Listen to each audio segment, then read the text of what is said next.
Chapter 1. On a day in early summer, when evening came, torrential rain would suddenly fall. The sky was gloomy and dark clouds pressed down on the dignified and imposing palace walls. The originally magnificent palace darkened under the cover of the dark clouds, as if it was a huge cage, trapping the people inside firmly. In the spacious bedroom, the curtains seemed to be very old as there was a thick layer of dust.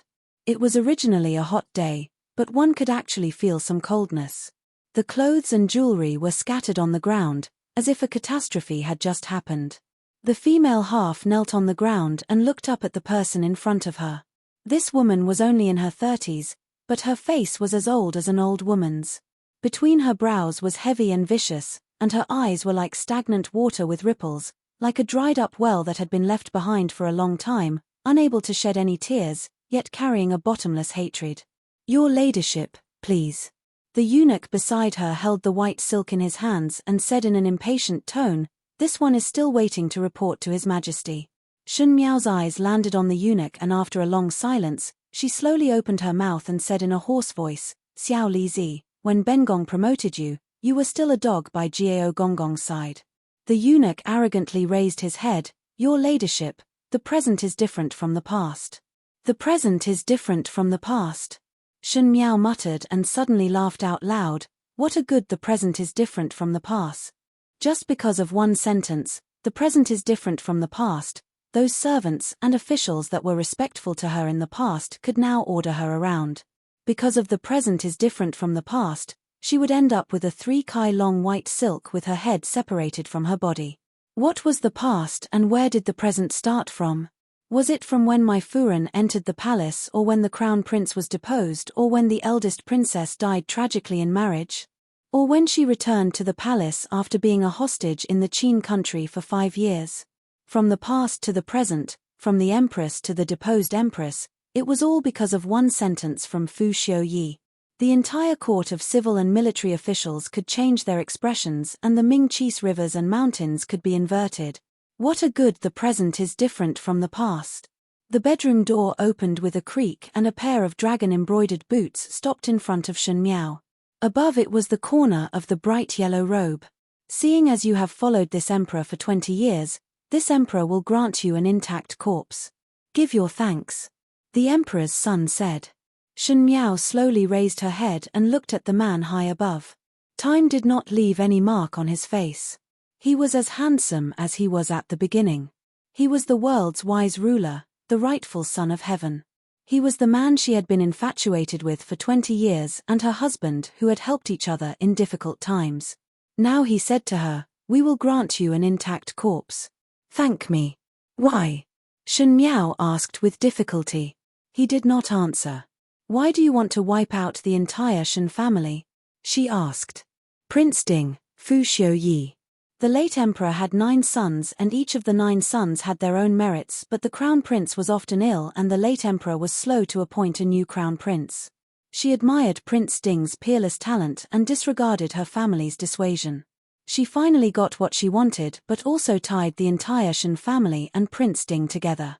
It was because of this that she did her best to assist Prince Ding.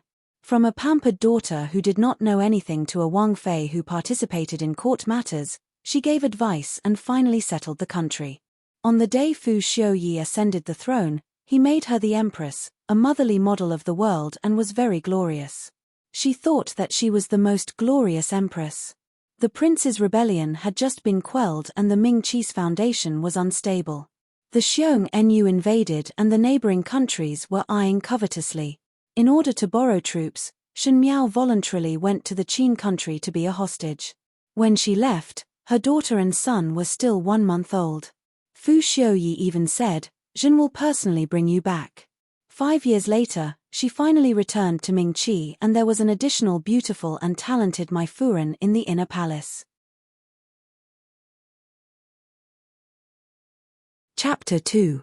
Mai Furen was the daughter of an official that Fu Xiuyi met during the Eastern expedition. He liked her understanding and brought her back to the palace. Mai Furen gave birth to a prince, Fu Sheng, for Fu Xiuyi. Fu Sheng was deeply favored by the emperor, but it was Shun Miao's son, the crown prince, Fu Ming, who did not receive the emperor's favor. Fu Xiuyi once said in front of all the civil and military officials, Fu Ming's temperament is too soft, it is still Fu Sheng who is more like my son. His words clearly meant that he wanted to change the crown prince. My Furen made Shen Miao feel a sense of crisis, and in the palace, Shen Miao and my Furen fought for 10 years. My Furen repeatedly gained the upper hand and even urged Fu Xiuyi to marry his daughter, Princess Wnu, to the Xiongnu. The Xiongnu were aggressive and ruthless, and Princess Wnu died of illness during the marriage and was immediately cremated. Everyone knew that there was something fishy about it, but as the mother, Shen Miao was helpless. In the end, it still came to this day. Fu Xiuyi wrote an imperial edict that the Shen family rebelled and the crown prince was deposed. He committed suicide to apologize, and she, the Empress, was also deposed and obtained 3 feet of white silk. She only wanted to ask, why? Shen Miao said, Fu Xiuyi, do you have a conscience? You and I have been husband and wife for more than 20 years, and I don't think I have done anything wrong to you. When you ascended to the throne, it was my Shen family that helped you. When you went to war and the Xiongnu invaded, I helped you write the surrender letter. When you wanted to rope in the ministers, I knelt down and begged them to help. Going to a neighboring country as a hostage, suffering, what did you give me in return? When my Furen wanted Wnu to marry, you drafted the decree and Wnu died of illness when she was only 16. Everyone knows that you favor Fu Sheng and neglect Fu Ming. Now that you've massacred my entire family and are at death's door, let me ask you, why? Shen Miao. Fu Xiuyi frowned, and there was no trace of emotion in his expression, as if he was a cold statue. When Imperial Father was alive, they had already discussed how to deal with the few aristocratic families. The Shen family's merits were too high and the Lord could not stay for long. It was Zhen who persuaded Imperial Father that Zhen had kept the Shen family for another 20 years, and it was already a great grace to the Shen family. This was already a great gift to the Shen family. Shen Miao's body swayed. These days she had cried too much that her tears could no longer flow out. She faced Fu Xiuyi and said word by word, why keep the Shen family? It is not your benevolence nor is it your grace. You only want to use the Shen family's military power to increase the weight of the fight for the throne. When the cunning rabbit is dead, the hound will be cooked. Now that the country is settled, you burn the bridge after crossing the river. Fu Xiuyi, you are so ruthless. Shen Miao. Fu Xiuyi shouted angrily, as if his sore spot was poked. He snorted coldly and said, you take care of yourself. Finishing, he flicked his sleeves and left. Shen Miao crouched on the ground and clenched her fists. This was the man that she had loved for a lifetime. In the palace, she and my Furen fought for favor for him, but at the end she discovered that it was not fighting for favor, but this man's heart had never been on her. Those whispers of love were just jokes that were put on for the sake of the occasion. She spat out a mouthful of blood. What's wrong with big sister? You look so pathetic, a sweet voice said. The woman was dressed in a light yellow gown. She had a beautiful face and a willowy waist. She looked like a fairy, and her posture was elegant and moving. This was the Mai Furen who had fought with Shen Miao for a lifetime, and victory was in her grasp. Behind Mai Furen stood 2 females dressed in palace attire. Shen Miao was surprised for a moment. Shen Qing, Shen Yu. This was the second and third household, the daughters of second Shu and third Shu. Why were her 2 older cousins in the palace? His Majesty has summoned us sisters to the palace. Shen Yu covered her lips and smiled. 5th younger sister need not be surprised. Previously 5th younger sister loved to help us sisters inquire about matchmaking, but now it is no longer necessary. His Majesty treats us sisters very well. You. Shen Miao's heart was like a tumultuous sea. In a flash, she seemed to understand something that she had never thought clearly before. Her voice was somewhat incredulous. You. Both of you delayed marrying just for today? That is not so. Shen Qing took a step forward. At that time His Majesty and my father and third Shu had formed an alliance. As long as you are persuaded to marry His Majesty, there will be a day when us sisters will have the same destination. In the beginning, when Shen Miao was able to marry Fu Xiuyi, the second and third household had put in a lot of effort. Thinking about it now, when she fell in love with Fu Xiuyi, it seemed that it was because of second and third Shun who kept mentioning Prince Ding's young talents, which made her have a good impression of him. So it was an agreement that was reached long ago. So the second and third household had hidden evil intentions and was waiting for everything to happen today? Shun Qing was afraid that Shun Miao did not understand and continued, His Majesty is full of spirit and us sisters have admired him for a long time. Unfortunately only eldest Bo holds great power and had no choice but to let fifth younger sister get ahead of him. Fifth younger sister had enjoyed a lot of good fortune in the past few years and now the time should come. Shun Qing. Shun Miao suddenly straightened up and said loudly, His Majesty confiscated the Shun family but let the two of you enter the palace. How can the second and third household be safe and sound? Of course the second and third household will be safe and sound. Shun Yu covered her mouth and laughed, because we are great meritorious officials. The evidence of eldest Bo's rebellion was pointed out by our two households in the name of righteousness. Fifth younger sister, His Majesty still want to bestow our two households high officials. Shun Miao looked at her two older cousins in shock and said, Are you all crazy? How can there be intact eggs when the nest is overturned? The Shun family is one family. Fu Xiu, you wanted to deal with the Shun family but you all actually framed your own family. Our own family. Fifth younger sister, we have never acknowledged the first household as our own family. Shun Qing sneered, moreover you have enjoyed too much. Now that the crown prince is dead, the princess is no longer around and the Shun family has perished, it is better for you to go to the Yellow Springs and reunite with them. Mai Furen leisurely stepped forward and said with a smile, Older sister, the country is settled and you should retire. After fighting for 10 years, Shun Miao at the end lost in a mess and lost too miserably. She lost to the point that her son and clan perished and became a big joke. She said hatefully, if Bengong does not die, you all will be concubines. Chen Gong Gong, do it. Mai Furen gave a look to the eunuch. The stout eunuch immediately took a few steps forward and grabbed Shun Miao's neck with one hand and wrapped the white silk on the plate around Shun Miao's neck with the other. With a strong pull, the white silk tore the flesh and the bones made a crisp sound. The female who was struggling on the ground widened her eyes and silently swore in her heart. Her son, her daughter, her parents, brothers, sisters, servants, the entire Shun family, were all harmed. Fu Xiuyi, Mai Furen, Shun Qing, Shun Yu, all the people who harmed her, those who harmed her loved ones, if there was an afterlife, a debt of blood must be paid with blood. When will I die? I will die with you.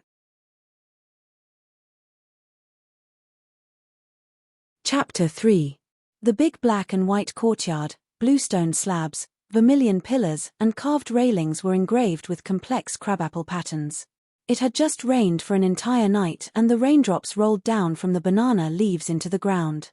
The purple gold incense burner on the table was made into a delicate little beast shape and the fragrance it exhaled was the waterwood fragrance, which smelled exceptionally refreshing in the early autumn. The four corners of the bed were hung with tassels and the color was bright. On the soft couch, two tall maids were carefully fanning the person on the bed. The weather is cold and one would fall into the water and the fever would be terrible. Young lady had slept for an entire day and night and the physician said that one should be awake by now. Why is there no movement? The green-clad maid could not hide her anxiety. Jiu, it has already been more than an hour. Why is the physician not here yet? The other purple-clad maid said. Second Furen's side is watching closely. This is considered a scandal and the residence is trying to hide it. Gu looked at the person on the bed. Furen and Master are not in the capital and eldest young Master is also not around. Old Furen is also biased towards the eastern courtyard. Bai Lu and Shuangjiang went to look for the physician and have yet to return. Could it be that they were stopped? This is forcing young lady to a dead end. No, I have to go out and take a look. Just as the words were spoken, one heard a weak sound coming from the person on the bed. Young lady is awake. The purple-clad maid cried out in surprise and quickly ran to the bedside. One saw the young lady on the bed rubbing her forehead and slowly sitting up. Jingzhe. Shun Miao murmured. This servant is here. The purple-clad maid smiled as she held Shun Miao's hands. Does young lady feel better? After sleeping for an entire day and night, seeing that the fever had subsided but one did not wake up. This servant was thinking of going to look for the physician again. "Young lady, do you want to drink some water?" Yu handed over a cup of tea. Shen Miao looked at the two people in front of her with some confusion. She had 4 first-ranked maids, Jingzhe, Yu, Bai Lu and Shuangjiang. They were all intelligent and sensitive maids. Unfortunately, in the end, none of them managed to stay. When she was a hostage in the Qin country, in order to protect her from being humiliated by the crown prince of the Qin country, Yu died in the hands of the crown prince. Bai Lu and Shuangjiang, one died on the way to Wnu's marriage and the other died fighting for favor with my Furen in the inner palace. As for Jingzhe, she was born to be the most beautiful. In the beginning, in order to help Fu Xiuyi ascend the throne and rope in the powerful ministers, Jingzhe willingly became a concubine and used her beauty as a reason for the powerful ministers to bow down to her. Finally, the wife of the powerful minister found a reason to scold her to death. After knowing that Jingzhe was dead, Shen Miao cried loudly and almost had a miscarriage. Now Jingzhe was standing in front of her perfectly fine and her brows were still as beautiful as a painting.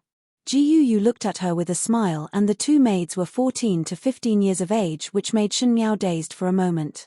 After a while, she smiled bitterly and closed her eyes. This illusion before death is too real. What is young lady talking about? Yu placed the teacup at the side and reached out to touch Shen Miao's forehead. Could it be that the fever is muddled? The hand that touched her forehead was cold, comfortable and real. Shen Miao suddenly opened her eyes and her gaze suddenly became sharp. She slowly lowered her head and looked at her own hands. That was a pair of white and slender hands with neatly trimmed nails. It was round and cute, and one look and one could tell that it was a pair of hands that were pampered. That was not her hands. Her hands were already rough from accompanying Fu Xiuyi to deal with the court affairs and assessing the situation. She held a pen and looked at the account books one by one. In Qin country, she was ordered around like a servant. In the inner palace, she fought with Fu Ming and Wnu. In the cold palace, she washed clothes. Her hands were full of calluses and her joints were swollen and thin. How could she have such a delicate appearance? "Bring me a mirror," Shen Miao said. Her voice was still very weak but her tone was firm.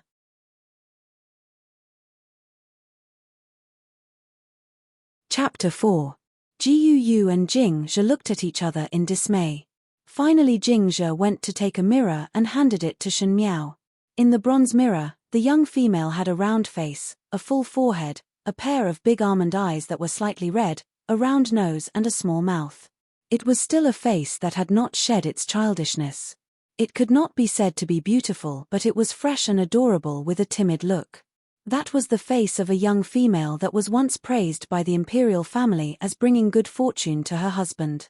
The mirror in Shen Miao's hands suddenly fell to the ground and made a crisp sound. The sound of the fragments hit her heart and set off a huge storm. She fiercely pinched herself and 2 lines of hot tears rolled down. The heavens did not disappoint people. The heavens did not disappoint her. She had returned. Yu and Jingzhe jumped in shock. Yu quickly picked up the fragments on the ground and anxiously said, "Young lady, be careful not to prick your feet." "Why is young lady crying?" Jingzhe took a handkerchief to wipe Shen Miao's face but saw Shen Miao's strange expression, as if she was crying and laughing at the same time as she muttered, "I have returned." She grabbed Jingzhe. "What year is it now?" Jingzhe was somewhat afraid but still honestly answered, "Ming Qi's 68th year." "What is wrong with young lady? Do you feel uncomfortable?" "Ming Qi's 68th year. Ming Qi's 68th year." Shen Miao's eyes widened. Ming Qi's 68th year, when she was 14 years old, was the year she met Fu Xiuyi and was infatuated with him. She even forced her father to marry her and requested to marry Fu Xiuyi. And now, Jiyu's words sounded in her ears, "Young lady must not scare these servants. The fever has just subsided. Could it be that one's mind is not clear? Eldest young lady is really too ruthless. Is this not wanting young lady's life?" Shen Miao spent most of her time by Fu Xiuyi's side running errands for him and the days in the Shen residence were tasteless. But she remembered this matter clearly. She remembered everything that was related to Fu Xiuyi clearly. Shen Qing told her that Fu Xiuyi was coming to the Shen residence to visit 2nd and 3rd Shu and pulled her along to secretly take a look. When they reached the garden, Shen Qing pushed her down from the rockery. He was fished out from the pond, dripping wet.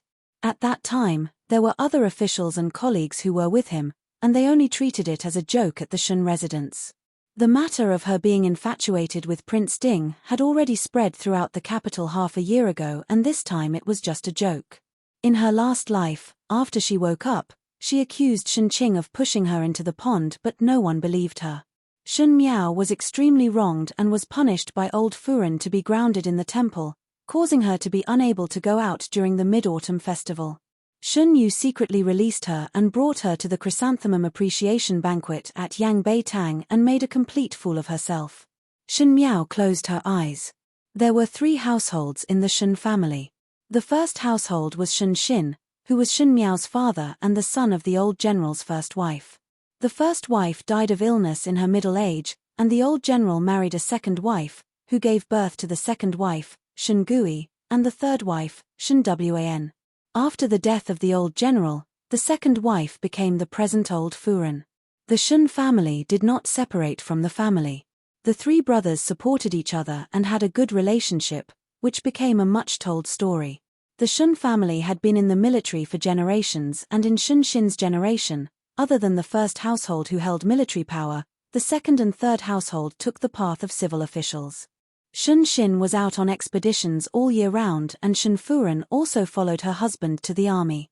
Shen Miao had always been placed in the Shen residence and was personally taught by old Furen and the 2 Shen Ju. After teaching and teaching, she became a good-for-nothing, ignorant and incompetent person who would shamelessly stick to any man she met. In the past life, she only felt that her Shen Ju and old Furen treated her especially well, and she did not need to learn the rules and etiquette that Shen Yu and Shen Qing needed to learn. Now it seemed that it was just a lame attempt to kill her through flattery. Bullying that her parents and elder brothers were not by her side, one set in front of her and another set behind her back. This only made Shen Xin and Shen Furen feel that this daughter was more stubborn than before every time they returned to the residence. In this lifetime, she wanted to see how these people would shamelessly repeat the same old trick. Just as she was thinking, she heard the maid who was sweeping the courtyard running in. "Young lady, second young lady is here to see you."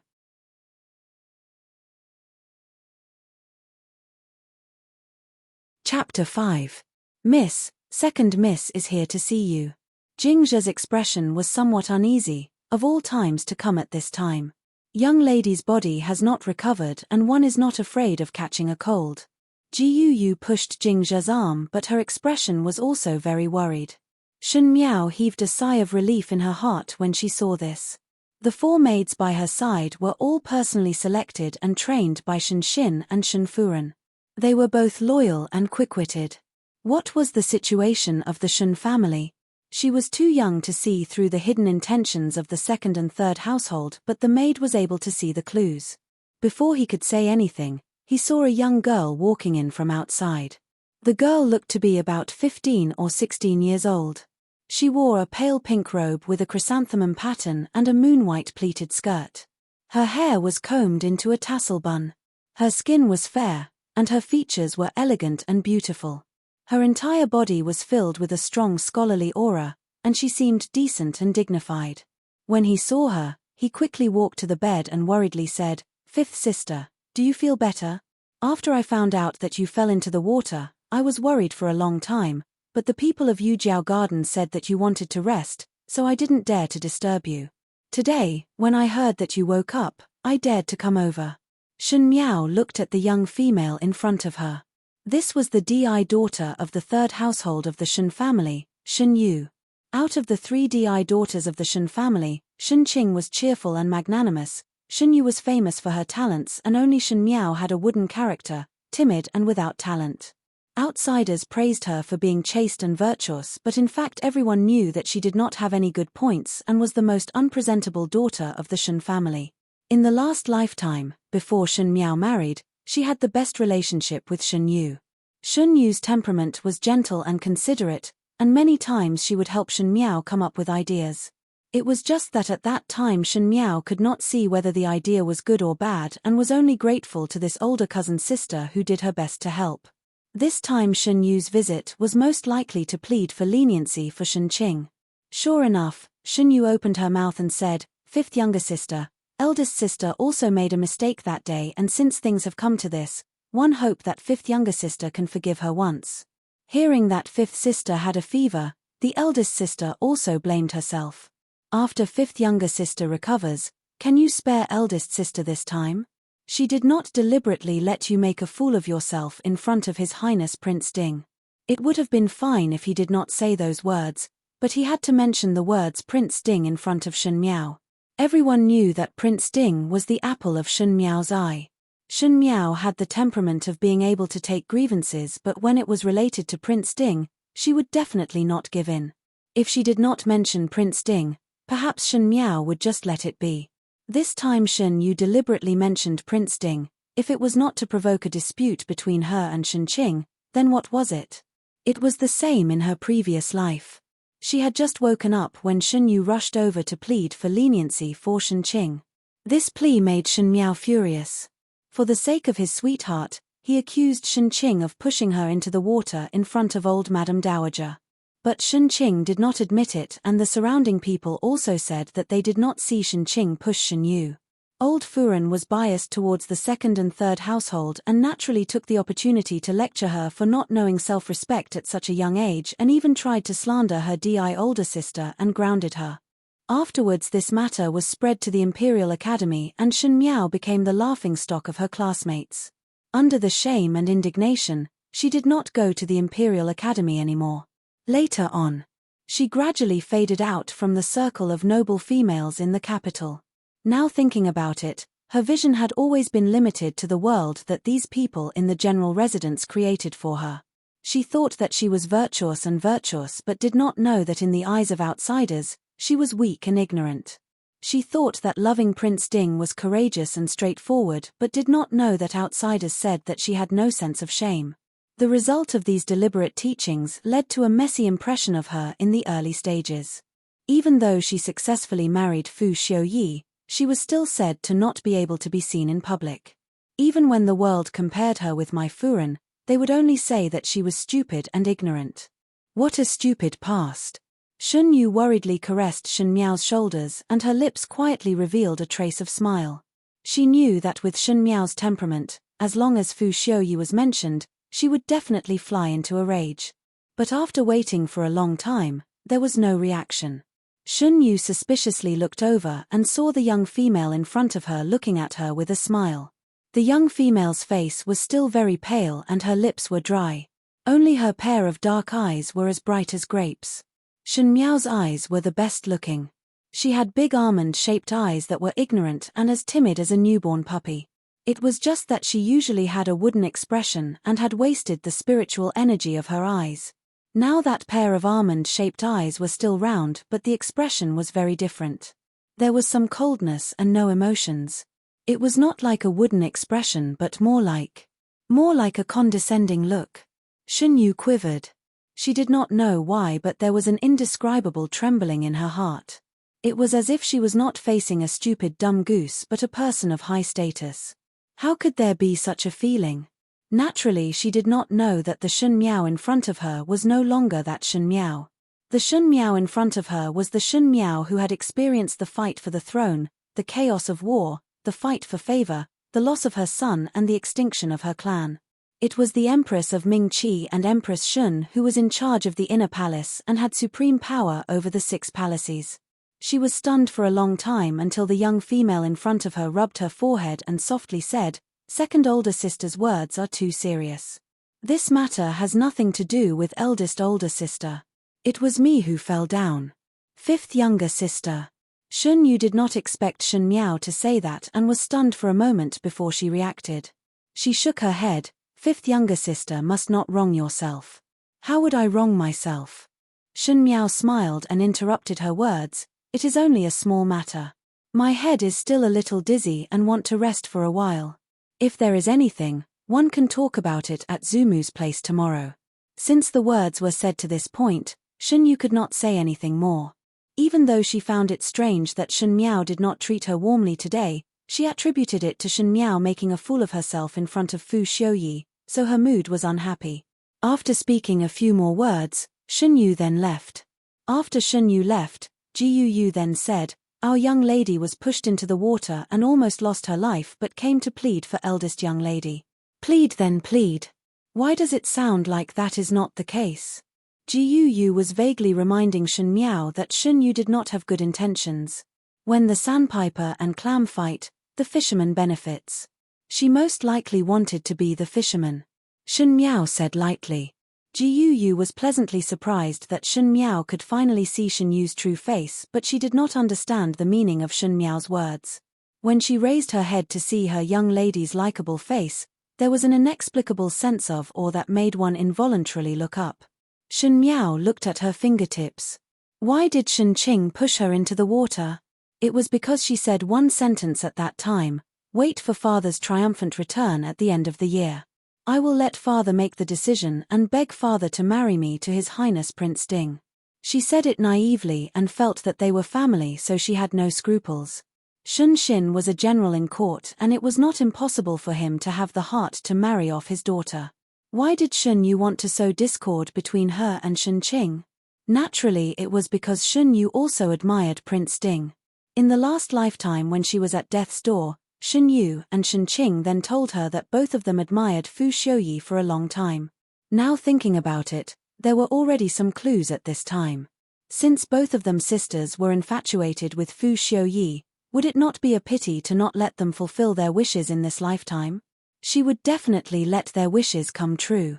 The blood debt that the second and third household owed the Shun family in the previous lifetime would be repaid from now on.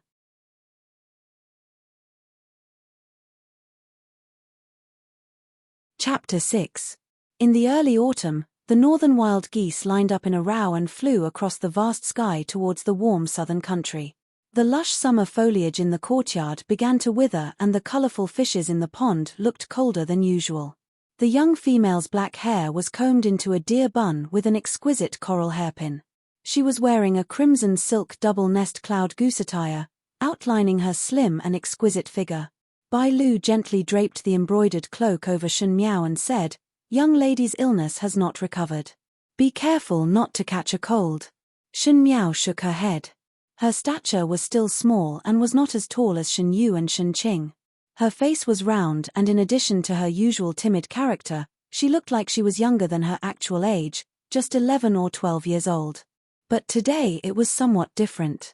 Shuang Jiang was watching from the side and there was something strange in her heart.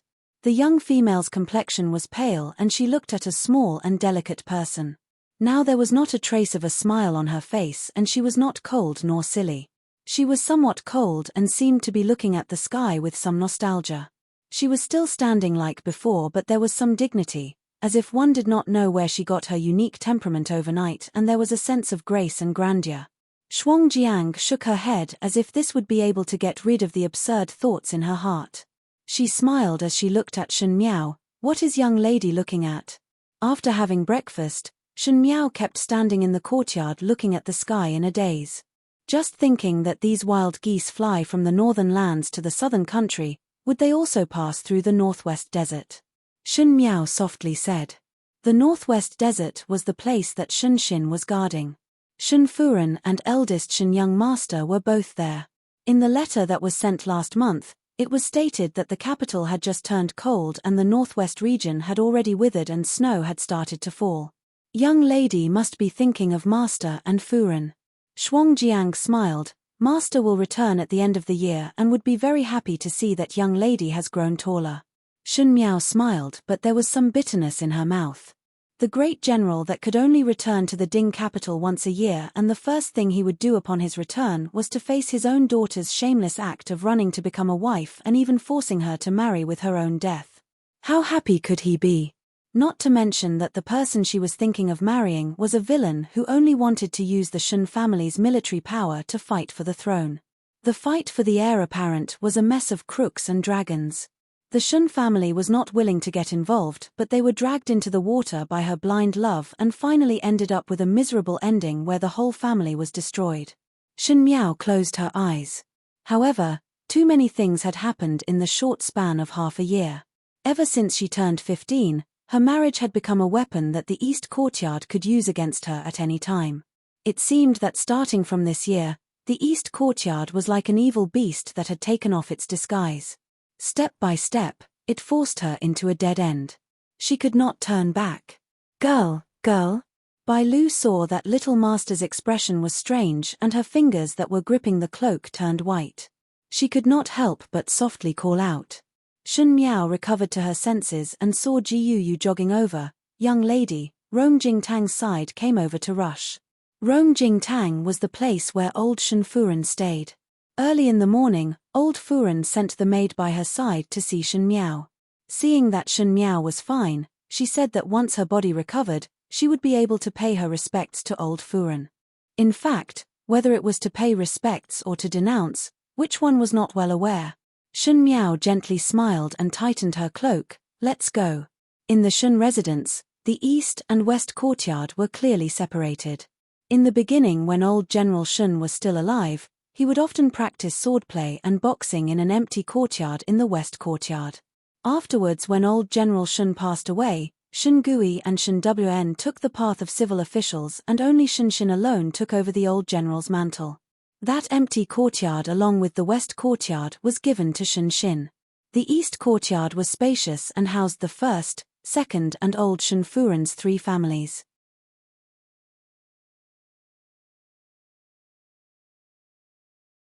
Chapter 7.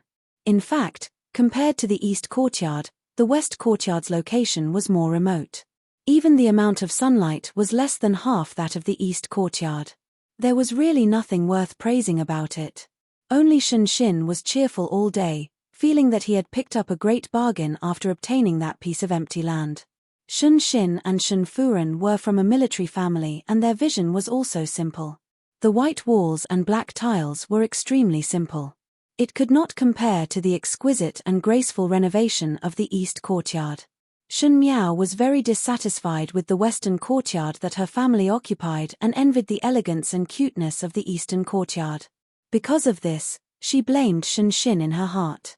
But now, it seemed that he was laughing at his own ignorance. Although his own courtyard was simple, it was not shabby.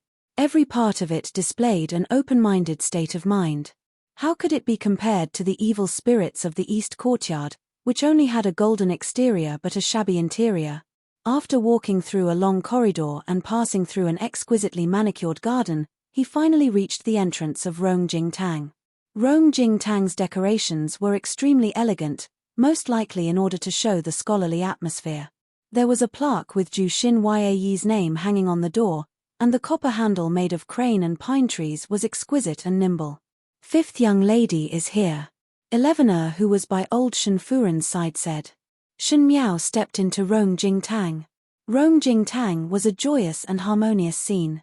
Almost everyone was present. The Shun family's 2nd Furen Ren Wn Yun and the Shun family's 3rd Furen Chen Ru Qiu stood below old Furen. Shun Qing took a plate of snacks and sat beside old Furen, and on the other side sat the younger brother of the Shun family's 2nd household. Shun Yuanbo was only 5 years old and randomly grabbed some snacks to stuff into old Furen's mouth, making old Shun Furen convulse with laughter.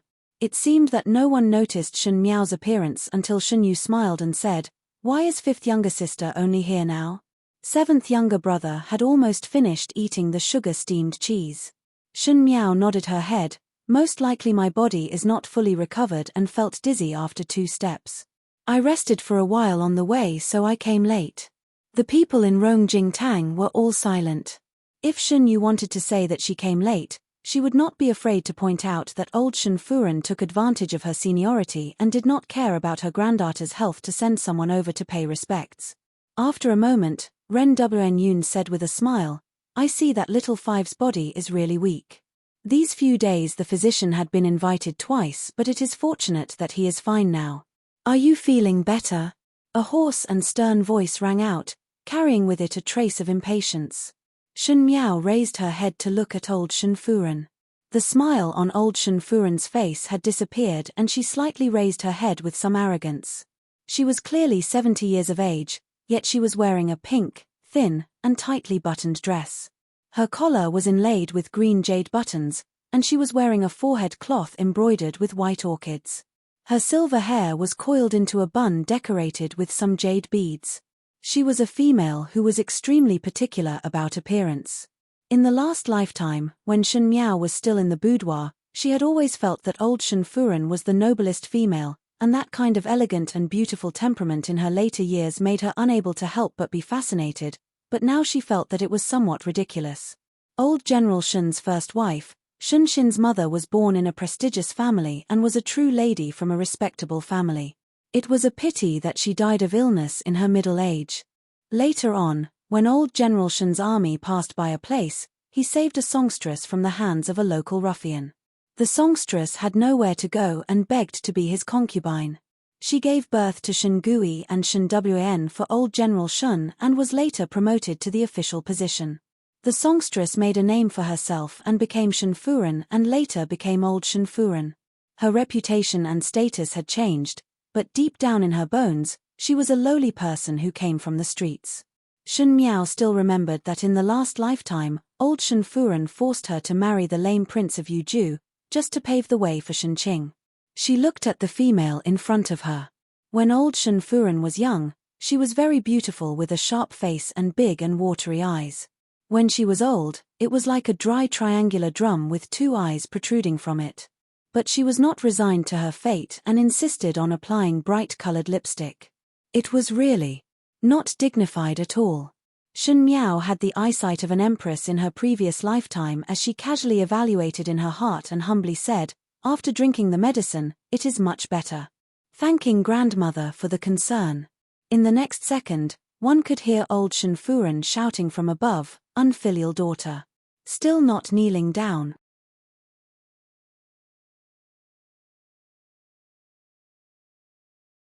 Chapter 8. Unfilial daughter. Still not kneel down. Following old Shen Furen's words, Shen Miao did not move. Everyone looked at her with some surprise. Shen Xin was not in the residence all year round and Shen Miao was raised in front of old Shen Furen. Old Shen Furen treated her strictly and Shen Miao's character was raised to be weak and wooden, and had never refuted old Furen's orders. Today she actually did not kneel. Was it really that as long as it was related to Prince Ding, she would give birth to great courage? Zhu Mu, fifth mother, does not know what wrong she has done.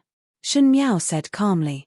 Could it be that fifth younger sister is confused from the fever? Shen Yu was the first to speak and there was some anxiety on her face. Zhu Mu was only in a moment of anger and did not really want to punish you. Now that it is a proper matter to admit one's mistake, why are you still so stubborn? With one sentence, the crime of not changing one's mistakes and contradicting one's elders was pushed onto Shen Miao's head. Presumptuous. This is simply going against the heavens. Old Shen Furen was so angry that she sat up straight and her voice was somewhat sharp. Shen Yuanbo was eating the sugar-steamed cheese in his mouth and was frightened by old Shen Furen, causing the snacks in his hands to drop to the ground, and he immediately started crying. Seventh son, do not cry. When Ren Wen Yun saw her youngest son crying, she immediately took a few steps forward and held him in her arms. She looked at Shen Miao with eyes full of disapproval. Fifth mother, are you crazy? Who taught you to contradict one's elders? Shen Miao looked at Ren Wen Yun. Second Furen Ren Wen Yun had a well-rounded figure and was wearing a dark blue silk brocade robe. Her face was rosy and she was fair and plump. She looked kind and would usually have a smile on her face. With the power to manage the household in her hands, everyone in the Shen residence respected her for handling matters fairly and was a well-deserved daughter-in-law. Shen Miao also thought so until later on when she was married. Shen Xin almost added more than half of his family's assets as dowry, but at the end when she arrived at the residence of Prince Ding, the dowry was very little. Why? Naturally it was because it was detained by Ren Wen Yun. Ren Wen Yun kept all the valuable things in the dowry and the shop owner changed. Shen Xin was also not in the capital and she foolishly married into the residence of Prince Ding, but because of the dowry problem, she suffered the disdain of everyone in the residence. It was all thanks to this good aunt's fairness. Second aunt, do you also think that I did something wrong? Shen Miao said softly, but I don't know where I did wrong. Idiot. Old Shen Furen could not hold it in and immediately started scolding. You are so young and do not know shame. To peek at His Highness Prince Ding, you have thrown away our Shen residence's face. How dare you talk back to me? Who taught you the rules? You're so shameful. Shen Miao sighed in her heart. Old Shen Furen usually put on airs, but once she opened her mouth, it was no doubt the style of a singing female. Which old Furen of a noble family would curse like that? She was simply like a prostitute of all trades. In the past lifetime, Shen Miao did not feel it, but after becoming the Empress, she felt that speaking to old Shen Furen was lowering her status. Peeping at His Highness Prince Ding?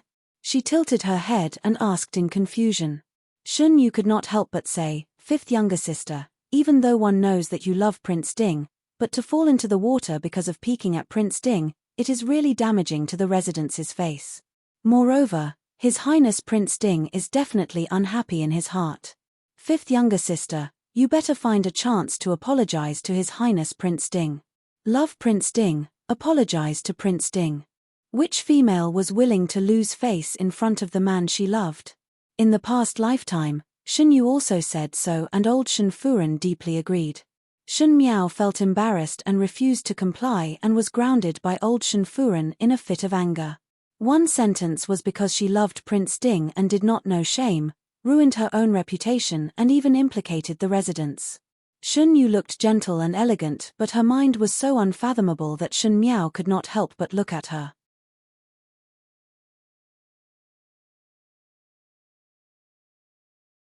Chapter 9. Just as Shun Yu's voice landed, she saw Shen Miao looking at her. That pair of grape-like dark eyes were exceptionally clear and seemed to contain a special meaning, which made her surprised for a moment. In the next second, she heard Shen Miao's faint voice, "Second older sister, what admiring His Highness Prince Ding. These words cannot be spoken nonsense. Now fifth lady is a young lady of marriageable age, and to speak like this, one fear that it will ruin fifth lady's reputation." Shun Yu was stunned. Shun Miao's love for Prince Ding was known by the entire noble circle in the capital. Even though Shun Miao did not say it explicitly, her words and actions were not concealed, so why was she denying it now? She smiled, "Fifth younger sister, everyone here is one's own family. There is nothing wrong with these matters, second older sister." Just as she was speaking, Shen Miao suddenly interrupted her words loudly and sternly said, "Second older sister, speak cautiously. As the saying goes, disaster comes from the mouth. His Highness Prince Ding is a descendant of nobility, and as an aristocratic family, one must be cautious in words and actions. In the past it was fifth lady who was young and insensible, and one feared that she had done some things that would cause misunderstandings. But the matter yesterday was a lesson, and fifth lady will naturally restrain her words and actions. One hopes that second older sister will not say such things." With these words, not only Shun Yu but everyone in the room, including old Shen Furen, were all stunned. Shen Miao was usually gentle and timid and never spoke loudly before. She was obedient and easy to manipulate, so when had she ever spoken so harshly before? Chen Ru Chio's eyes flashed. Shun Yu was still young and was not as astute as her. Chen Ru Chio was born in a scholarly family, but she was not brainless. She was usually arrogant and was never willing to give in. Seeing that her daughter was at a disadvantage, she was unhappy and immediately said gently, "Whether Wu Niang is in love or not, it can be said in one sentence. After all, who can guess a girl's mind?" But fifth lady still have to listen to third Shen's words. "Your second older sister is right. His Highness Prince Ding's status is noble, and no matter what, one should go and apologize to him." Correct. Old Shen Furen also recovered to her senses and said, "Tomorrow one will go to the residence of Prince Ding to send an invitation and personally apologize." Shen Miao almost laughed out of anger. These words could only deceive the ignorant her in her previous lifetime. Now looking at it again, she was a DI daughter of a military family with a noble status. Why should she go to the prince's residence to apologize? As such, where would Shin put his face? One was afraid that from tomorrow onwards, there would be another joke in the Ding capital. She could be considered to have understood that old Furen did not like Shin, the first household, and could not wait for the first household to make a fool of themselves all day long. It would be best if they collapse early, and Shen Furen was not in the Ding capital, so she was used as a raft. But how could there be such a good thing in the world? Shun Miao smiled faintly and her gaze fell on Chen Qing, who had been silent since the beginning. She said, "Big sister, when I fell into the water that day, only you were by my side." Shun Qing raised her head and nodded calmly. She had already thought that Shun Miao would definitely say that she pushed her into the water, but Shun Qing was not afraid at all. Now old Furen and Ren Wen Yun were the ones making the decisions in the Shun family. Shun Miao only had the title of a young lady on the surface, but in reality she was just a daughter of the third household. As long as one insisted that there was no such thing, old Furen and Ren Wen Yun would side with her. At that time when Shun Miao lied, old Furen would despise her and even punish her severely. "Serves you right. Who asked a vulgar and ignorant daughter to want to snatch Prince Ding from her? Why did she not drown to death that day? Big sister, did you also see His Highness Prince Ding that day?" But Shun Miao's question was not about this. "Saw." Chen Qing answered. "That is it. The day before yesterday, it was obviously me and big sister playing by the pond and accidentally fell into the water. Coincidentally, His Highness Prince Ding who was passing by the Shun residence and came in to ask second Shu for a painting." Shun Miao shook her head. "If I went to peek at His Highness Prince Ding, where would I get the news from? There is no reason for second Shu's and third Shu's servants to pass the message to the inner courtyard. How would I know that His Highness Prince Ding would suddenly come to the Shun residence to ask second Shu for a painting? Or," she spoke unhurriedly, "could it be that His Highness Prince Ding sent an invitation to our residence?" Chen Qing did not understand the meaning of Shun Miao's words and was about to refute with a frown when she heard her mother Ren Wen Yun suddenly shout, "Eldest sister." There was an unconcealable panic in her voice. Shun Miao swept a glance at the pale Ren Wen Yun and the suddenly nervous Chen Ruqiu and smiled slightly. As she said, there were so many astute people in the residence, so how could they not hear it? Fu Xiuyi came to the Shun residence the day before yesterday, and when he passed by the Shun residence, he remembered the chess bet with Shun Gui and went to look for Shun Gui to ask for a painting. Now Shun Miao said that an invitation was sent in advance. Nowadays the emperor hated officials and princes to be too close, so if an invitation was specially sent, what was the purpose of the invitation? The future plan of the crown prince.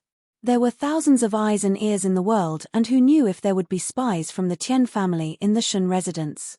There were some things that could not be said. Shun Miao's one sentence had raised a female's conduct to a subject's loyalty. Shun Xin was in the northwest region, so naturally there was no problem, but Shun Gui and Shun Wen were still in the Shun residence, and these two people were still serving in the court. Shun Yu and Shun Qing did not understand this logic, but Ren Wen Yun and Chen Ruqiu definitely understood. Shun Miao sneered in her heart. They wanted to trample on her reputation, so she would use Shun Gui's and Shun Wan's heads to gamble. She did not know if her second and third Shun understood. Willing to? Dare to?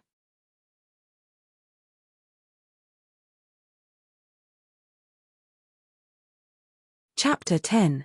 Shun Qing looked at her mother in confusion. Although she was unwilling, she still obediently kept her mouth shut. Even though Shun Yu did not understand what was wrong with Shun Miao's words, but when she saw Chen Ruqiu's nervous expression, she realized something and obediently stood at the same spot and no longer spoke. Old Shun Furen frowned. Even though she had followed old General Shun for so many years, she did not understand the twists and turns of the officialdom, and her eyes were limited to the four corners of the courtyard, so how would she be able to hear the meaning of Shun Miao's words? She only felt that Shun Miao had taken the wrong medicine today and had repeatedly contradicted her and had already offended her dignity as the head of the family. She was about to explode in anger. Little Five's words are not wrong.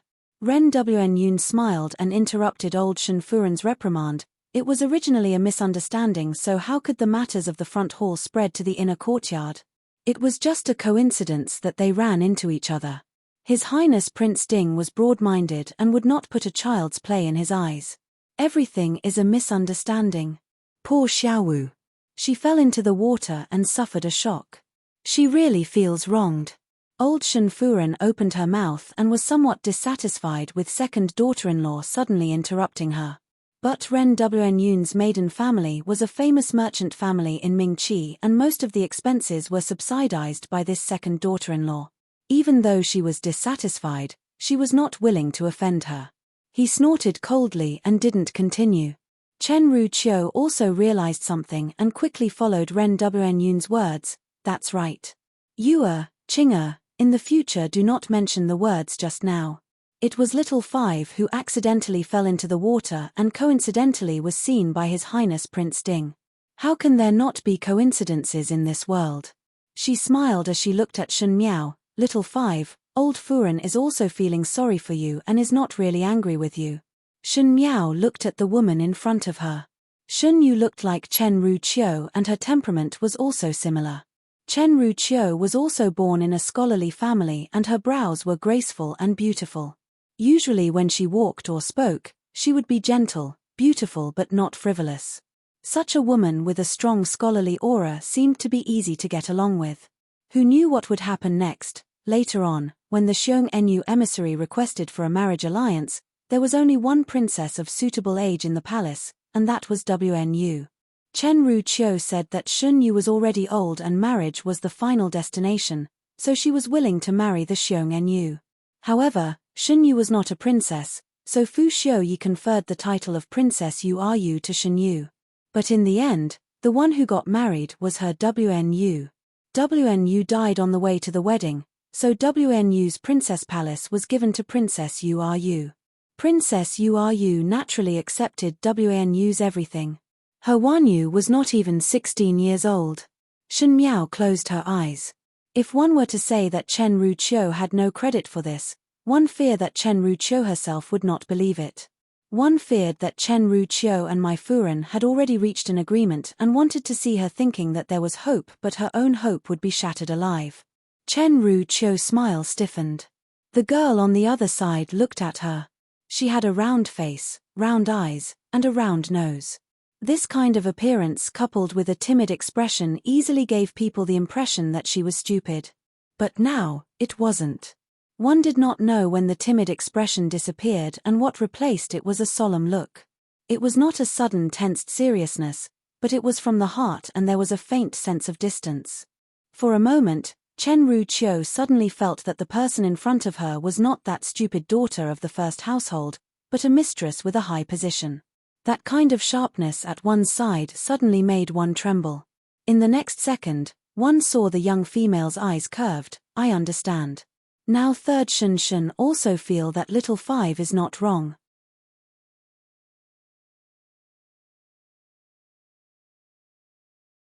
Chapter 11.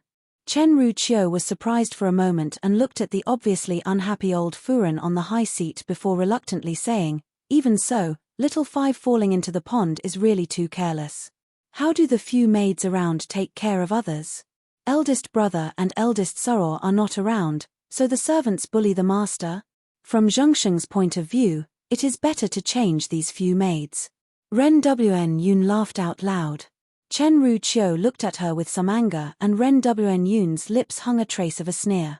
This Dimi of hers looked like she was educated and reasonable but her heart was very shrewd. Most likely she wanted to change the people around Shen Miao. Now Shen Yu had reached the age where she should pay attention to others.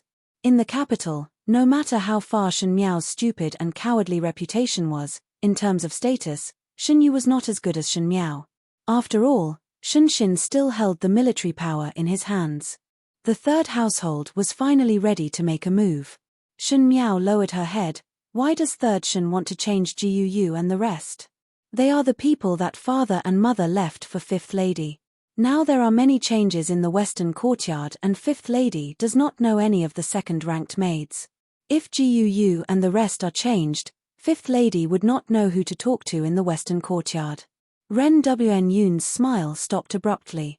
In the western courtyard, Shen Xin and wife were not in the capital all year round and the maids and manservants in the courtyard were almost all changed. There were old Furen's people, second household's people and third household's people.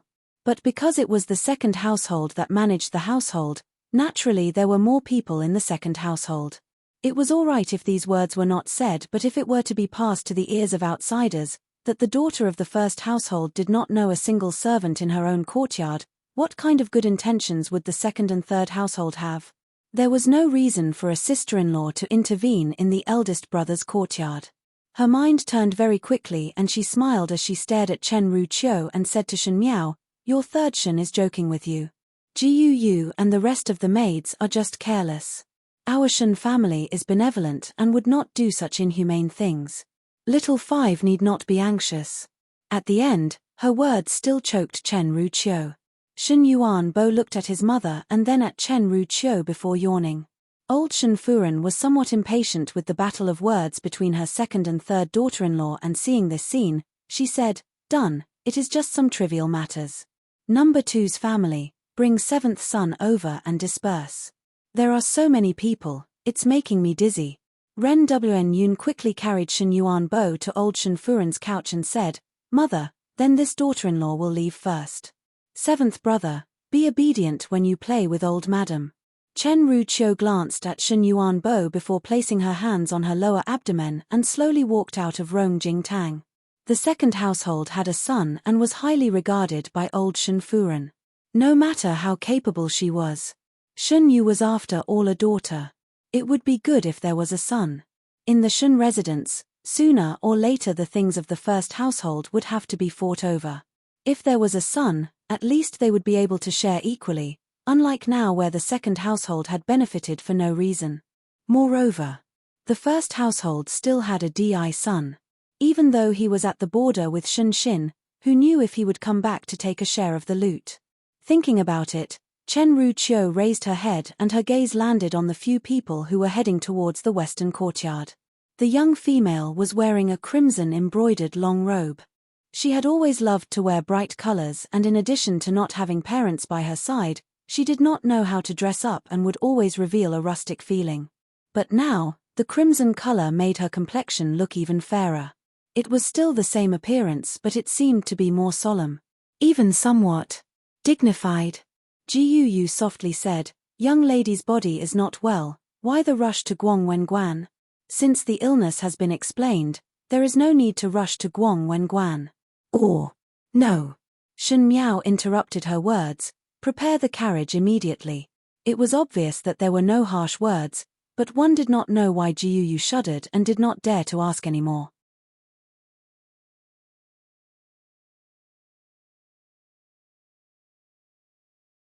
Chapter 12. Guangwen Hall was the school of the Ding capital. The high-ranking officials and noble people of Mingqi would often send their brothers and young ladies to Guangwenguan. The teachers in Guangwenguan were all famous scholars or scholars of the four households. The young noble children all felt proud to be able to enter Guangwen Library. Shen Miao also studied in Guangwenguan. It was a pity that Shen Xin and Shen Furen were from a military family, and the eldest brother Shen Qiu was someone who would have a headache whenever he met with studying. Shen Miao was raised by old Shen Furen's side since young, and old Shen Furen was a songstress and did not know a single word. Shen Miao's enlightenment was taught by third Shen Furen, Chen Ruqiu. Chen Ruqiu came from a scholarly family, but at the beginning she taught Shen Miao obscure textbooks. Children had a playful heart, and after teaching, Shen Miao completely hated reading and writing. Chen Ruqiu saw that Shen Miao did not like to study and did not force her. She taught her to pay attention to food and clothing and lived the life of a pampered young lady. Afterwards, when she reached the age and went to Guangwenguan, Shen Miao could not keep up with the teacher's knowledge and was even worse than the grade 1 students.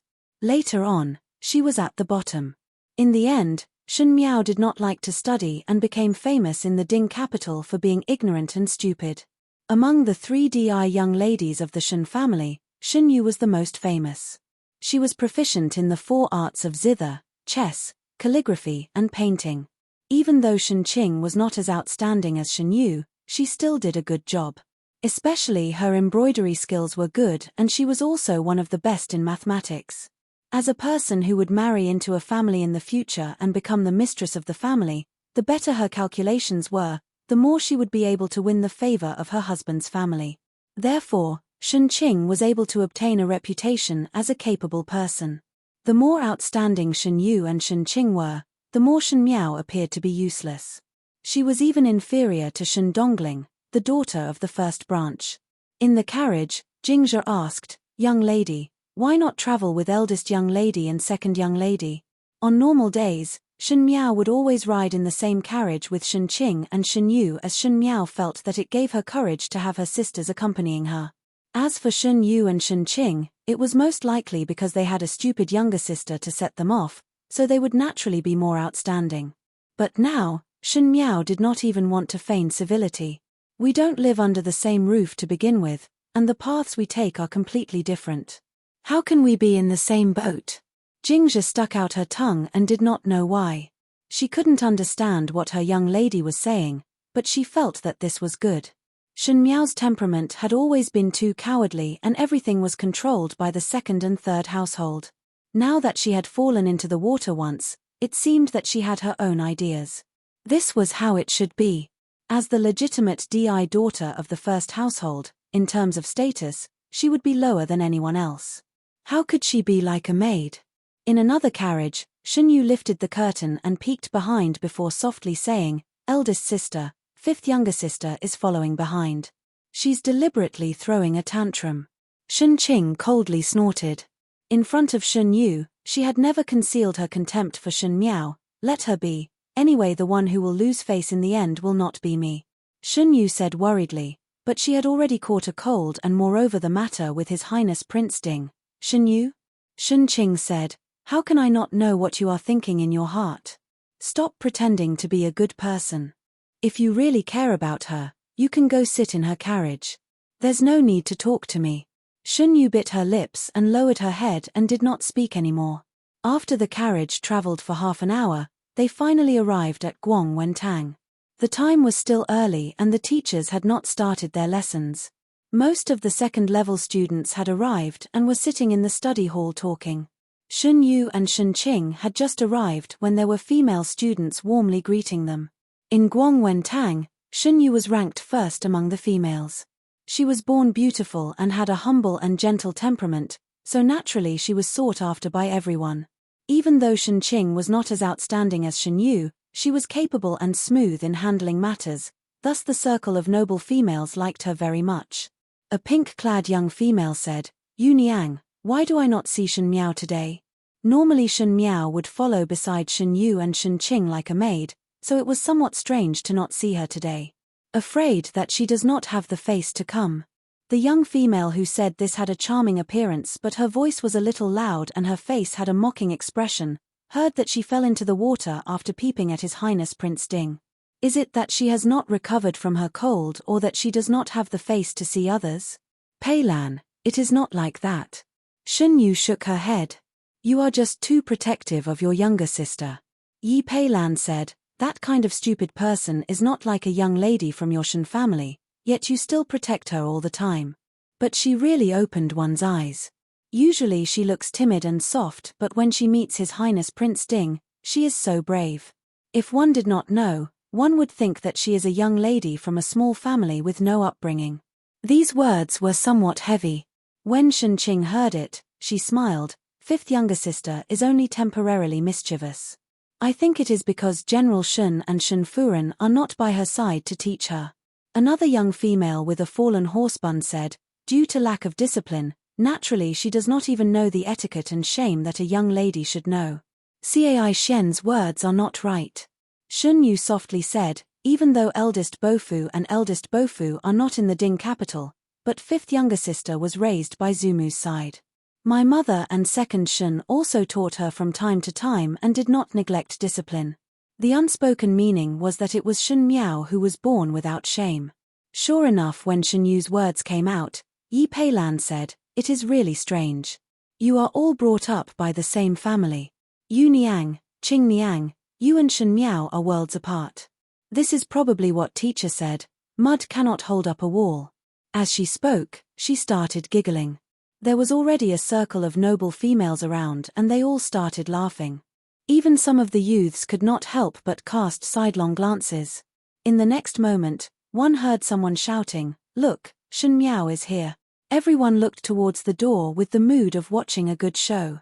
One saw a young female slowly walking in from the door, wearing a deep red silk embroidered robe with a dark blue embroidered cloak draped over her head. This kind of color was too mature for a female, especially for Shen Miao who was round and soft. If one was not careful, One would look like a child who stole an elder's clothes. Her footsteps were very slow and the hem of her skirt did not move at all. Even though each step was light, it was very heavy. One did not know why, but one felt a sense of grace and grandeur. Her chin was slightly raised and there were no waves between her brows. That puppy-like eyes had become a bottomless pool and all the power was contained within, as if she was a ferocious beast that had kept its claws and fangs. Her facial features were still pleasing and because of her round and soft appearance, one could not find a trace of stupidity.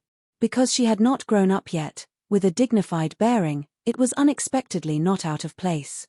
She was not like a young female but more like those noble furens in high positions, or perhaps the decisive appearance of a father who was the head of the household.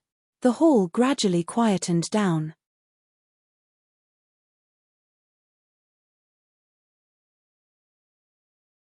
Chapter 13. What was Shen Miao like? If one were to ask the students in Guangwen School, no matter if it was grade 1, grade 2 or grade 3, they would all know. There was no other reason. She was stupid, cowardly, but she still had to put on a virtuous appearance. Her appearance was not special and her temperament was not outstanding. She had no talent and was also a love-struck fool. Everyone in the Ding capital knew that she was infatuated with Prince Ding. So if one were to say who was the most outstanding female in Guangwen School, it would naturally be Shen Yu. If one were to say who was the most despicable female, it would naturally be Shen Miao. They were both daughters of the Shen family but their image was completely different. Everyone was used to the maidservant Shen Miao beside Shen Yu, and when one day Shen Miao became not like Shen Miao, everyone was not used to it. Yi Peilan pushed Shen Yu. "Yu Niang, could it be that your younger sister is confused from her illness? Why is she like a different person today?" Shen Yu looked at Shen Miao and her heart was somewhat puzzled. It seemed that after waking up from falling into the water, Shen Miao's temperament had changed a lot. Could it be that the matter with Prince Ding was too big of a blow?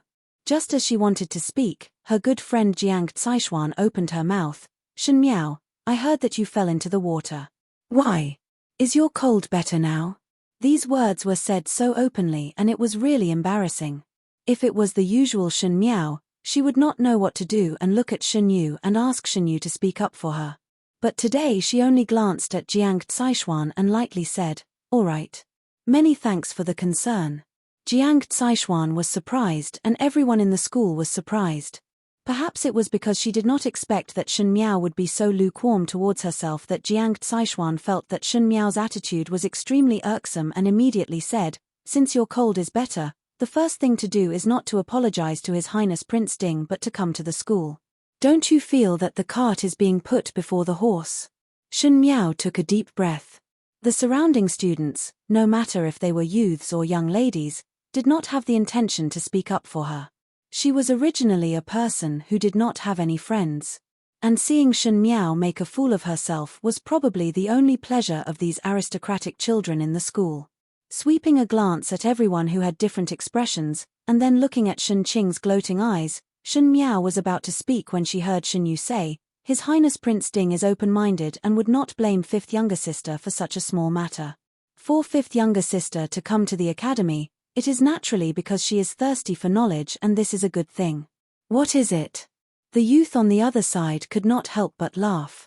He had secretly admired Shen Yu for a long time and usually looked down on Shen Miao. He felt that it was Shen Yu's tragedy to have such a younger sister like Shen Miao. He said, "Thirsty for knowledge. Shen Yu, if you want to help this younger sister, you do not need to use such words. Thirsty for knowledge. For a person who does not even know how to read the first national teacher's text, to say thirsty for knowledge is too ridiculous. Moreover," he looked at Shen Miao maliciously and continued, "Who knows if she deliberately fell into the water? Isn't it always like that in the dramas? Falling into the water, the hero rescues the beauty and dedicates his life to the hero. But one must have guessed the ending wrongly." After saying that, he probably felt that it was interesting and laughed out loud. He was the leader of this group of youths, and as soon as he spoke, the surrounding youths also roared with laughter. The noble ladies around Shen Yu also felt that it was funny and for a moment, ridiculing laughter surrounded Shen Miao and the gazes that landed on her were full of malice. Words were the most hurtful weapon, and in the previous lifetime, it was unknown how many times this kind of situation had happened. She was used to being despised, insulted, and ridiculed, and was even more unwilling to take the initiative to break these inherent concepts. Finally, Shen Yu and Shen Qing were on good terms with these noble sons and daughters, and she was getting further and further away from this circle. She once thought that this was the biggest misfortune, but compared to the tragedies in her previous lifetime, what did these count as? These youths and young ladies were not even as old as her WNU and Fu Ming, but because of instigation, they were like water and fire. Should these people really be her enemies? Naturally not. These noble sons and daughters were either rich or noble, and there was no lack of aristocratic families. What kind of ending did these aristocratic families have in the previous lifetime? They were all eliminated by the late emperor and Fu Xiuyi. For example, the person who was ridiculing her was Shen Yu's admirer, the eldest young master of the Cai family, Cai Lin. A few years later, the Cai family was involved in a corruption case and their properties were confiscated, and Cai Lin was also sent to the army. It was a pity that he had admired Shen Yu for so many years, but at the end Shen Yu could not wait to draw a line with him. She did not have a hostile relationship with these youths, and some of them even stood on the same side. It was just that these aristocratic families were on the opposite side because of the deliberate checks and balances of the emperor. The relationship between them was not close, and there was even some hatred. There was no need to turn allies into enemies. In the previous lifetime when she was an empress, Shen Miao had learned a lot of things. One must not make enemies because of a moment of impulse, as it was not worthwhile. Cai Lin, how can you say that about fifth younger sister? When everyone had enough laughing, Shen Yu suddenly spoke. Fifth younger sister is not that kind of person. Cai Lin. Shen Miao interrupted Shen Yu's words, and her tone was flat without any ups and downs. Who told you that I fell into the water because I was in love with His Highness Prince Ding? To say it out loud, it should have made others feel contempt, but when Shen Miao said it, she was very calm and her tone was very indifferent, which made everyone surprised for a moment. Cai Lin was the little overlord here, and on normal days when Shen Miao saw him, she did not dare to speak much, so when did she use such a questioning tone? Furthermore, there was a hint of a commanding tone in his voice. Cai Lin did not know why, but he did not scold out loud and instead said, "Is it not so? So it is like this." Shen Miao said to herself and suddenly smiled as she looked at Shen Yu and Shen Qing, eldest older sister, second older sister. It is fine if others do not know, but do you also not know? Why did you not defend for your younger sister? Shen Yu and Shen Qing were startled at the same time as they suddenly remembered their mother's exhortations before they left that they must not say anything wrong about Shen Miao falling into the water. Shen Qing was after all more concerned about the overall situation than Shen Yu and immediately said, "Yes. You all must not speak nonsense. At that time I was with fifth younger sister and I saw it with my own eyes that fifth younger sister accidentally slipped into the water, and coincidentally His Highness Prince Ding arrived at that time. It has nothing to do with love." Shen Qing said it with such certainty that even though everyone did not believe it, they were not as serious as before. But they saw Shen Miao opening her mouth to say, one would not speak nonsense if one did not see it with one's own eyes. Guang Wen Tang not only teach one's studies but also one's moral character. Moreover, the words of love are beautiful words, so why was it said in such an unbearable manner? If I, Shen Miao, love a person, I must love with dignity. His Highness Prince Ding is a descendant of the heavens, how can I have such thoughts? Everyone is wrong. In this world, it was very difficult to change one's impression all at once. Moreover, everyone knew that she was infatuated with Fu Xiuyi, so if she said now that she did not love him, one feared that no one would believe it. But no matter what, one must draw a clear line. Before the words were finished, one heard a voice of admiration. What a good love with dignity.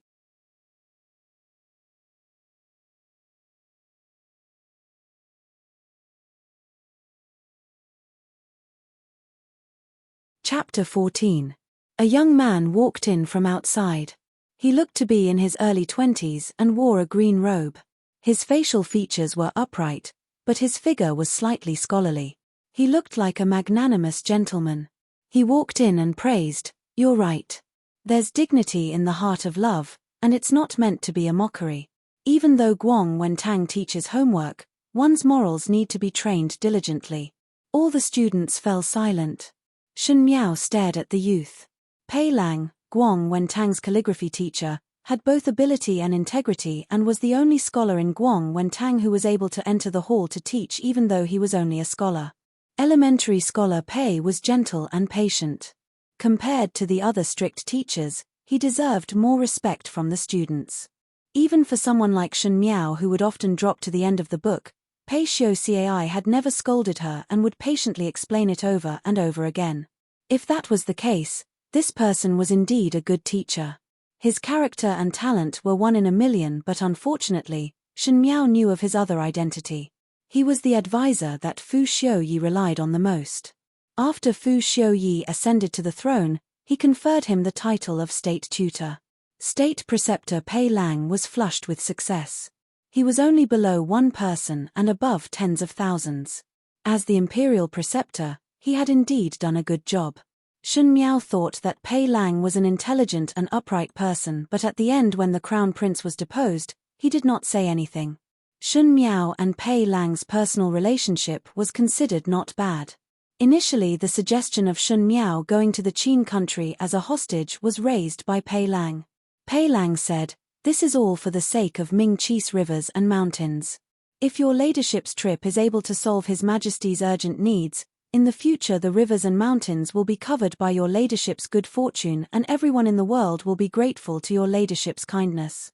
But in fact, when she returned to the palace 5 years later, there was an addition of my Furen in the inner palace, and these subordinates of Pei Lang who used to respect her started to be on guard against her. When the crown prince was deposed, Shen Miao even knelt down and begged Pei Lang because Pei Lang was Fu Xiuyi's trusted aide. As long as Pei Lang opened his mouth, Fu Xiuyi would definitely listen to his opinion. However, Pei Lang helped her up and said to her, "Your Highness, this subject is powerless to change what His Majesty has decided. Pei Lang, are you going to watch as the crown prince is deposed? You clearly know that you can't depose the crown prince." She was extremely angry as she questioned him. "This is already inevitable. Empress, accept your fate." Pei Lang sighed. "Accept your fate. How could people resign themselves to fate? If he were to be reborn and still have to accept his fate, wouldn't that be too lamentable and hateful?" Shen Miao stared at the youth in front of her. He was open and aboveboard, he did not help when someone was in danger, he had a gentle temperament, and he was also cold and ruthless. As a subject, everything was for the sake of the empire. Pei Lang was a loyal subject. But, as long as he stood on Fu Xiuyi's side, he was destined to fight with her till death. At this time, Fu Xiuyi should not have subdued Pei Xiu Cai yet, so should he cut off the possibility of pulling Pei Xiu Cai to his side? It was better to be straightforward. Kill him in the cradle first. Pei Xiu Cai put down the scroll in his hands and was acutely aware that there was a pair of eyes staring at him. He raised his head and met Shen Miao's gaze. Shen Miao's seat was slightly further back, but even so, she still stubbornly and properly looked at him. This kind of feeling was somewhat strange. Pei Xiu Cai felt that this gaze contained a kind of scrutiny and judgment, as if weighing the pros and cons and judging something. Extending a little further, it was a kind of looking down with a kind of fastidious attitude. His actions paused as he wanted to see clearly what Shen Miao's expression was, but he saw the young female pick up the brush on the table and lower her head. Pei Lang smiled in his heart and shook his head. How could a young lady have that kind of condescending expression? As for judging and scrutinizing, that was even more impossible. Shen Miao was the most stupid and timid person in the entire Guang Wentang.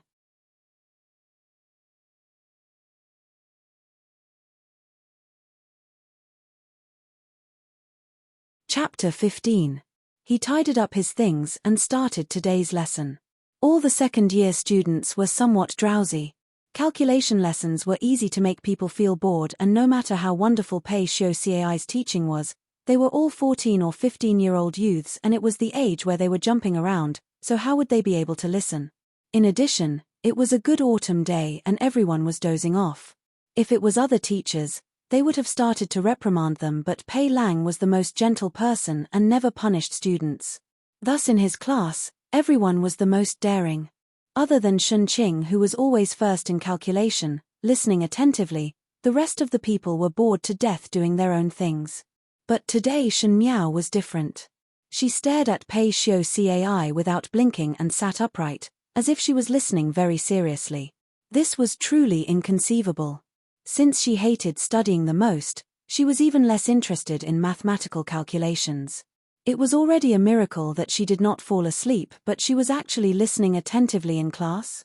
Sitting at the same table with Shun Miao was a beautiful young female wearing a chrysanthemum embroidered dress. Her expression was somewhat arrogant, and when she saw Shun Miao like this, she could not help but reveal a surprised look and cast sidelong glances at Shun Miao, who was listening attentively in class. How could Shun Miao care so much? In her previous lifetime she was not interested in calculation, but after she became the Empress, the foundation was not stable and the life in the inner palace had to be carefully calculated. As the Empress, she also had to reduce her expenses, and after she personally did it, she felt that calculation was not that difficult. In the inner palace, there were things as big as etiquette expenses and as small as the cups and snacks for the concubines. There were many and complicated accounts, and all of them had been looked through. What were these books counted as? She just wanted to work harder to see clearly what kind of person Pei Xiu Cai was. Only by doing so, she would know what kind of method was more suitable for this person. Her focused expression was already very unusual in the eyes of the young female beside her. After the calculation lesson ended and Pei Xiu Cai left, Shun Miao then retracted her gaze. The young female beside her pushed her and said with a tone of surprise, "Shun Miao, are you possessed?" "Why do you say so?" Shun Miao asked. The young female in front was the Di daughter of the Guanglu family, Feng and Ning. The Feng family was originally a noble court official in the capital, and Feng and Ning had an arrogant temperament since young. But in her previous life, Master Feng chose the wrong side. After the new emperor ascended the throne and was dismissed, the Feng family could only marry her to a distant cousin in order to protect this daughter. After the Feng family was defeated, Feng and Ning did not have a good ending after marrying.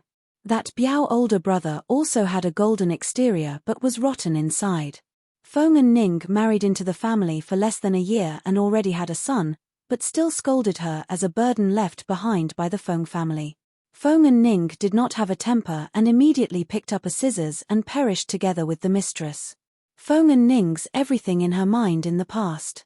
Looking at the arrogant young girl in front of him, how could he have imagined the ending of her decline? When Shun Miao looked at the youths and young females in Guang Wentang now, it was like she was looking at Fu Ming and WNU's big children, thus it was difficult to feel angry. Other than Shun and Shun up, but they were spoilt. And these pampered youths and young females would experience the cruelty of fate in the next 10 years. Seeing that she did not speak, Feng and Ning was somewhat dissatisfied. "Are you deliberately ignoring me? Shun Miao, could it be that you are working so hard today for the academy examinations 1 month later? I heard from your older sister that you want to take advantage of the academy examinations to show off and let Prince Ding. Others see you." She was after all a child, and after listening to Pei Xiu Cai's words, she did not say that she adored Prince Ding. Academy examinations? Shun Miao raised her eyebrows.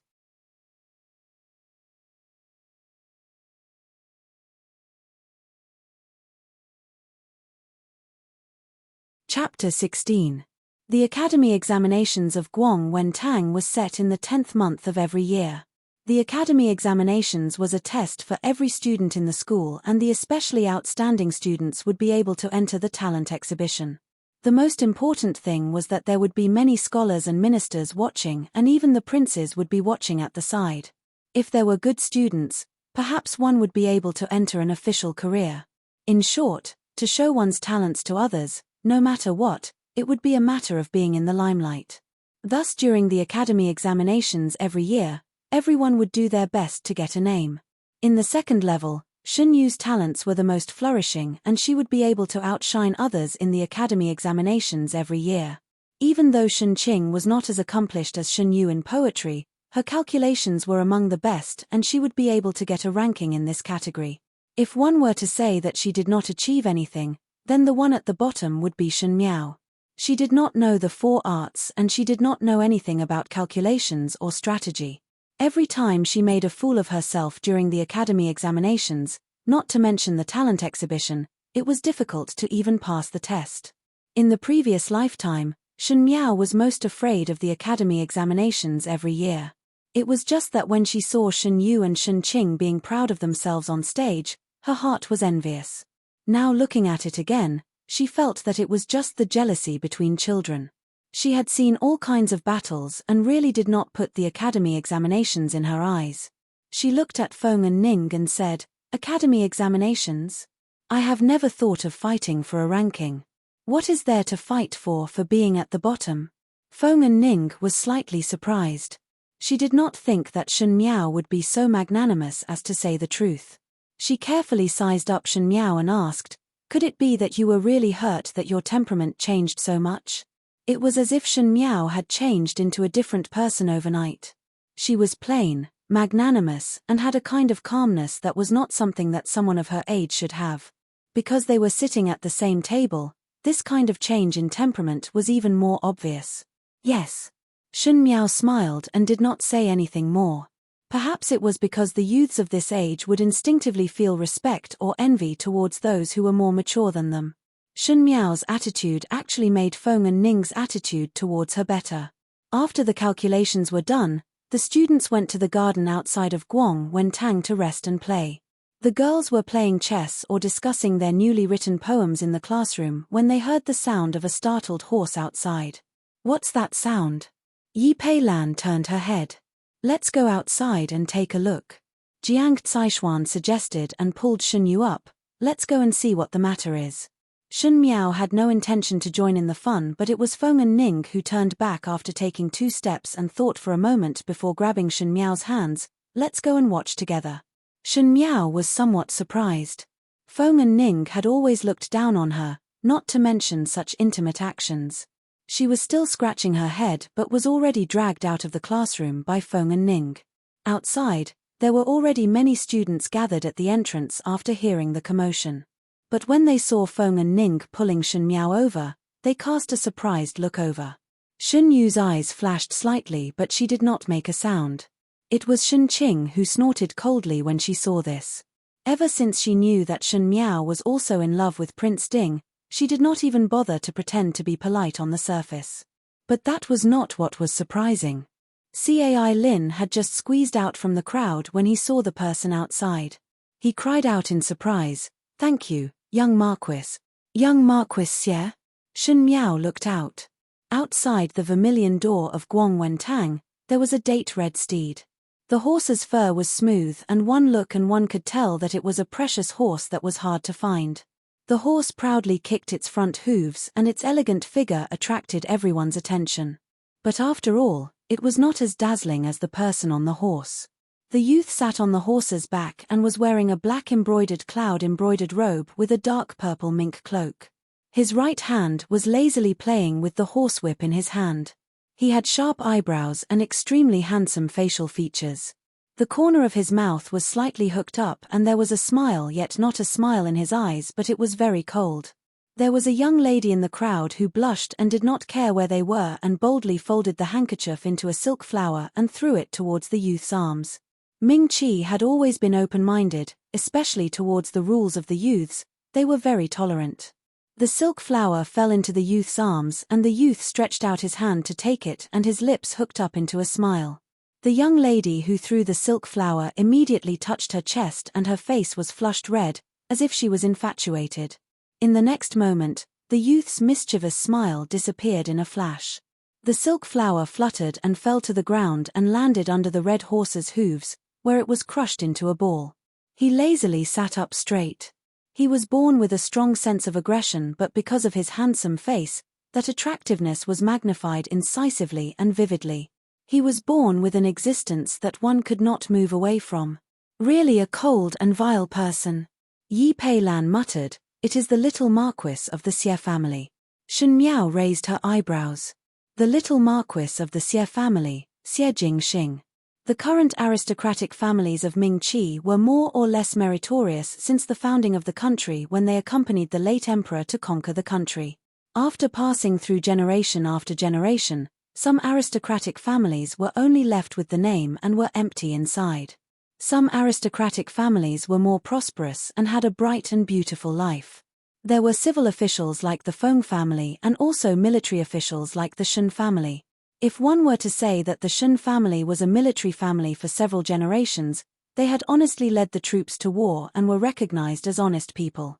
Then the Xie family, even though they had a large military force in their hands, they were all muddle-headed people inside and out. The current emperor was also helpless against the Xie family.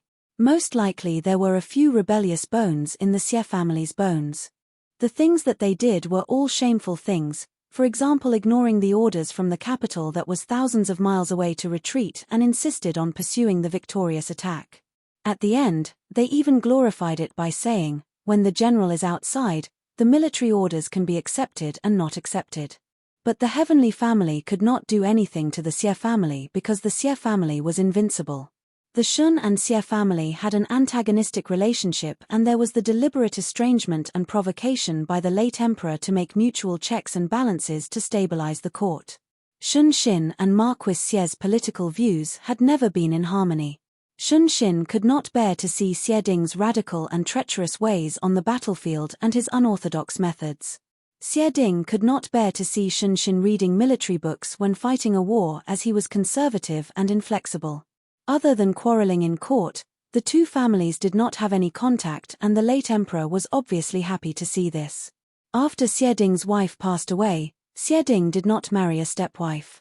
He only had a concubine and this concubine gave birth to 2 sons. In other words, Xie Jingxing had 2 Shu younger brothers. Perhaps it was because Xie Ding was distressed that his son's mother died early and wanted to make it up to him. He pampered Xie Jingxing since young and finally nurtured Xie Jingxing into a lawless character. But even so, Xie Jingxing was still a wonderful and outstanding person. Other than his stubborn and indifferent nature, he was one of the best in Ming Qi in terms of talent, intelligence, appearance, and family background. Otherwise, there would not be so many young ladies secretly admire him. It was such a pity that Shen Miao sighed in her heart. Such an outstanding youth had at the end a tragic ending of having his heart pierced by thousands of arrows and being skinned and air-dried. Perhaps the pity in her eyes was too obvious that youth suddenly looked over and his eyes that were as deep as the stars slightly flashed as he looked at her with an unclear meaning.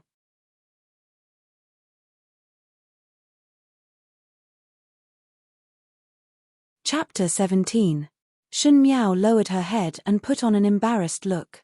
Xie Jingxing died at the age of 26. The Fu family wanted to punish the Xie family and the imperial family of Ming Qi became more muddle-headed and incompetent. Instead of thinking about how to develop the country's strength, he was thinking about self-preservation. The Hairpin family was a threat. Just like what Fu Xiuyi said, the Shun family was an honest person and the Xie family did not listen to commands, so naturally they were the thorn in the late emperor's eyes. Coincidentally, the Xiong Nu invaded and the Xie family led the troops into battle. Xie Ding led the troops into battle. General Xie, who had been unbridled on the battlefield for his entire life, was finally annihilated. Xie Jingxing waited for his father's return at the end of the year in the capital, but in the end, he waited for a coffin. Xie Ding's death was not the end. When he was buried, the commoners of the Ding capital voluntarily sent Xie Ding off and the entire country was in mourning. This was a great taboo for the royal family. Thus not long after, he appointed the young Xie Jingxing to represent his father. This was not Xie Jingxing's first time on the battlefield and like the Xie family, the talent he displayed on the battlefield was enough to make the enemy tremble with fear. But knowing that there was something fishy about Xie Ding's death, the imperial family's edict almost pushed Xie Jingxing to a dead end. Xie Jingxing still accepted the imperial edict and went to the battlefield, but he was defeated. That day, he was exposed to the enemy's target and ended up with thousands of arrows piercing his heart. Not only that, for some unknown reason, the corpse was taken away. The Xiong Nu skinned it and dried it before hanging it on the city wall to serve as a warning to others. The tragic ending was staged once again and the entire Ming Qi was in mourning. Both father and son died on the battlefield. The common people could only see the ferocity of the Xiongnu and the bravery of the general, but they could not see the turbulent undercurrents of the conspiracy. At that time, the late emperor had already passed away and Fu Xiuyi ascended to the throne to take over the affairs of the court. He felt sorry for the Xie family's misfortune and conferred posthumous titles to the Xie father and son. The father and son of the Xie family, who had been conferred titles, had already passed away. Instead, the imperial court's consolation had benefited that concubine and her 2 sons born of concubines. Shen Miao still remembered Shen Xin's pained expression when he learned of Xie Jingxing's death. He had thought that when the Shen and Xie families were like fire and water, his father would not be sad when the Xie family was in trouble. Thinking about it now, Shen Xin was afraid that at that time, the fox grieved for the rabbit's death. The balance had been broken. Once the Xie family fell, the Shen family would follow. It was laughable that at that time she still wholeheartedly wanted to stir the Shen family into the muddy waters of the fight for the heir apparent. Shen Miao did not have any feelings towards the Xie family, but at the beginning she sighed for this youth's fate. This kind of brilliant and talented young man should have left a thick and colorful stroke in the Mingqis rivers and mountains, but who knew that he would leave in such a way? Moreover, he clearly knew that the imperial edict was a summon of death, yet he still went. Perhaps it was to preserve the dignity of the Xie family, to prove that the Xie family had never lost their pride. But knowing that he could not do it, one could see that Xie Jingxing had an extraordinary character under his mischievous appearance. He was also a very righteous and brave person.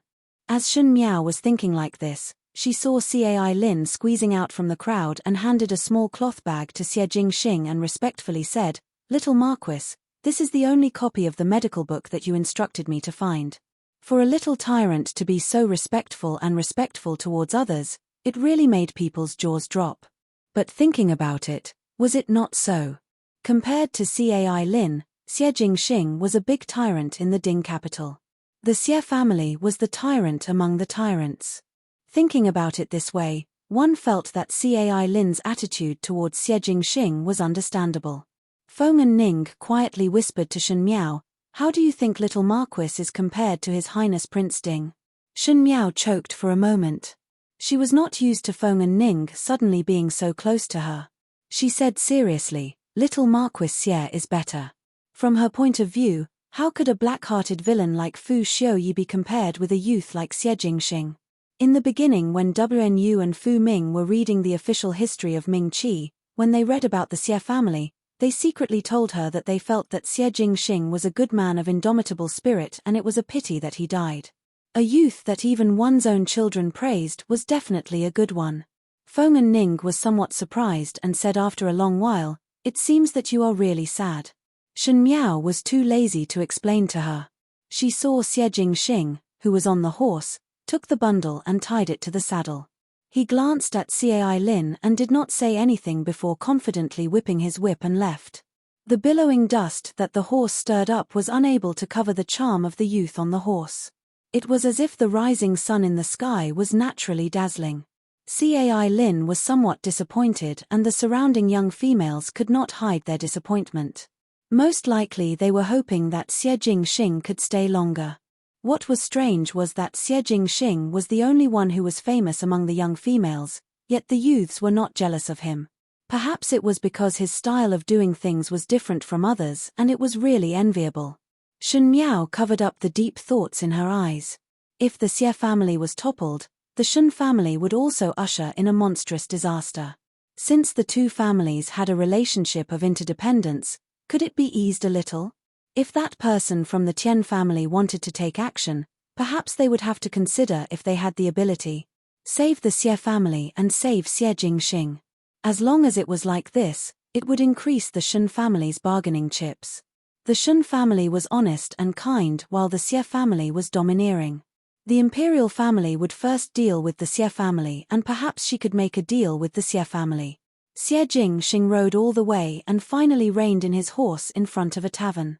He got off the horse and walked into the innermost part of the tavern. In the side room, a white-clad gentleman with delicate features smiled when he saw him, third younger brother.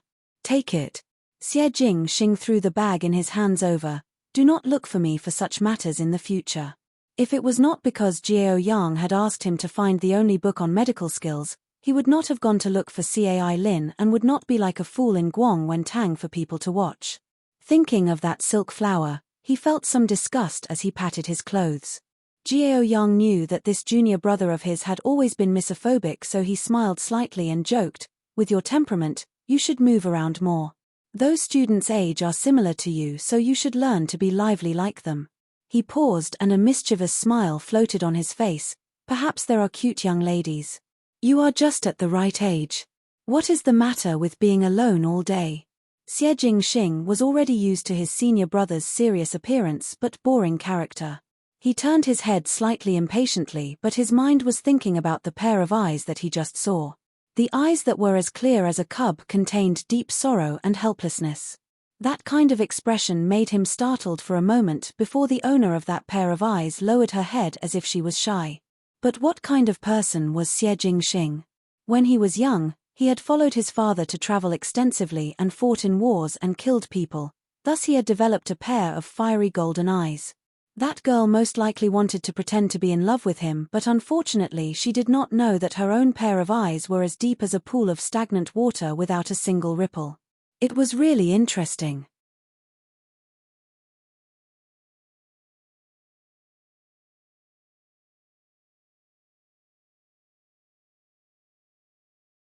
Chapter 18.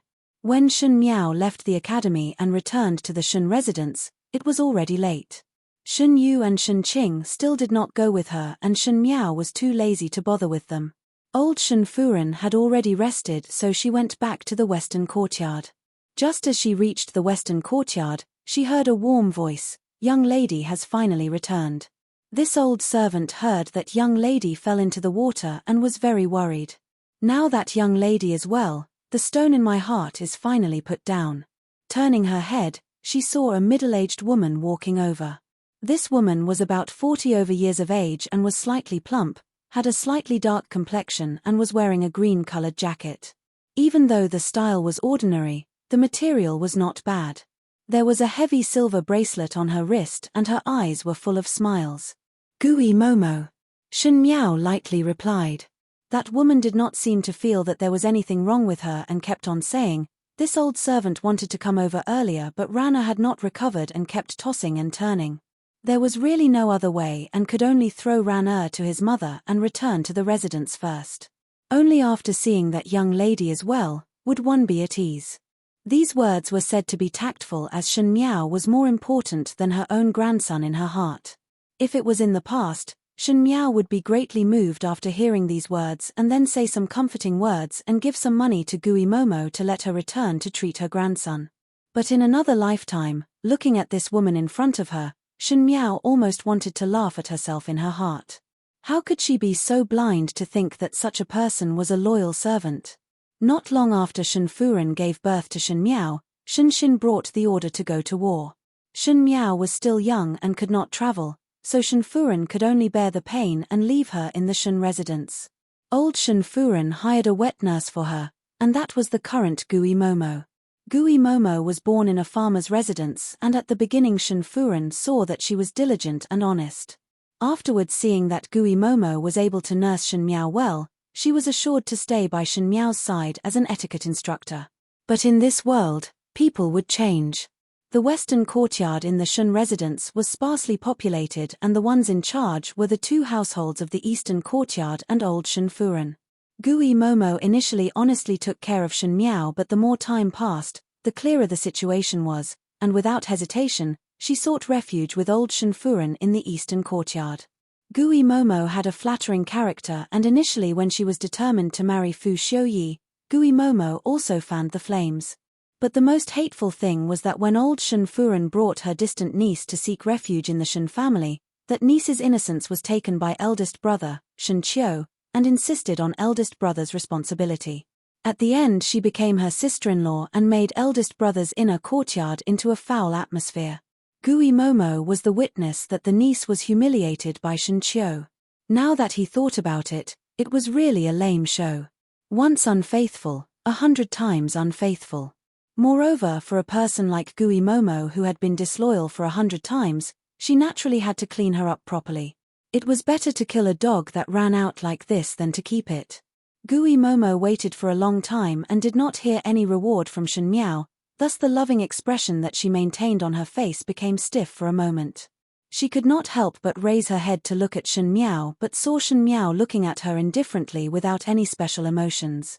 Her heart thumped and she did not know why, but there was a feeling of guilt. In the next moment, she heard Shen Miao's indifferent reply, "Oh. Then it is really hard on Momo." Jiu lightly snorted and looked at Gui Momo with some ridicule. She had always looked down on Gui Momo's kind of flattering and vile appearance, as she relied on her position as young lady's wet nurse to act like a tyrant in the Western courtyard. Unfortunately, her own young lady was previously coaxed by Gui Momo and listened to a lot of Gui Momo's slanderous words, causing the original servants in the Western courtyard to lose heart. Now it was good. After young lady woke up from falling into the water, it seemed that she had seen a lot of things clearly. Now that she had such a lukewarm attitude towards Gui Momo, it made Jiuyu's heart greatly comforted. Gui Momo smiled embarrassedly. She also could not figure out why Shen Miao treated her so coldly today. Thinking that it could be that Shen Miao was in a bad mood because of falling into the water, she smiled and advised, "This old servant will advise young lady not to be too sad and protect one's body. Young lady is like a flower and His Highness Prince Ding's heart would definitely like you. There will be a day." She had always said pleasing words and usually picked the words that Shen Miao liked to say to gain Shen Miao's favor. But when these words came out today, Shen Miao's expression changed. Is Momo trying to tarnish my innocence by saying such words? Shen Miao coldly said, "Even though father and mother are not in the general's residence, I am still the young lady of the general's residence and also the mistress of the Western courtyard. Normal families would want to know of my innocence. For Momo to say such words, is it not to deliberately trap me in water and fire?" Gui Momo was surprised for a moment and subconsciously said, "How can young lady say such words? This old servant is doing it for your own good. So to say that it is my fault." Shen Miao sneered, "That is also good. Why not ask old Furin about it? Nowadays the innocence of the daughters of the general's residence is like cabbages. Even cabbages are only worth a few copper coins." Gui Momo, you said it in such a grandiose manner that I cannot help but ask if I am too lacking in etiquette.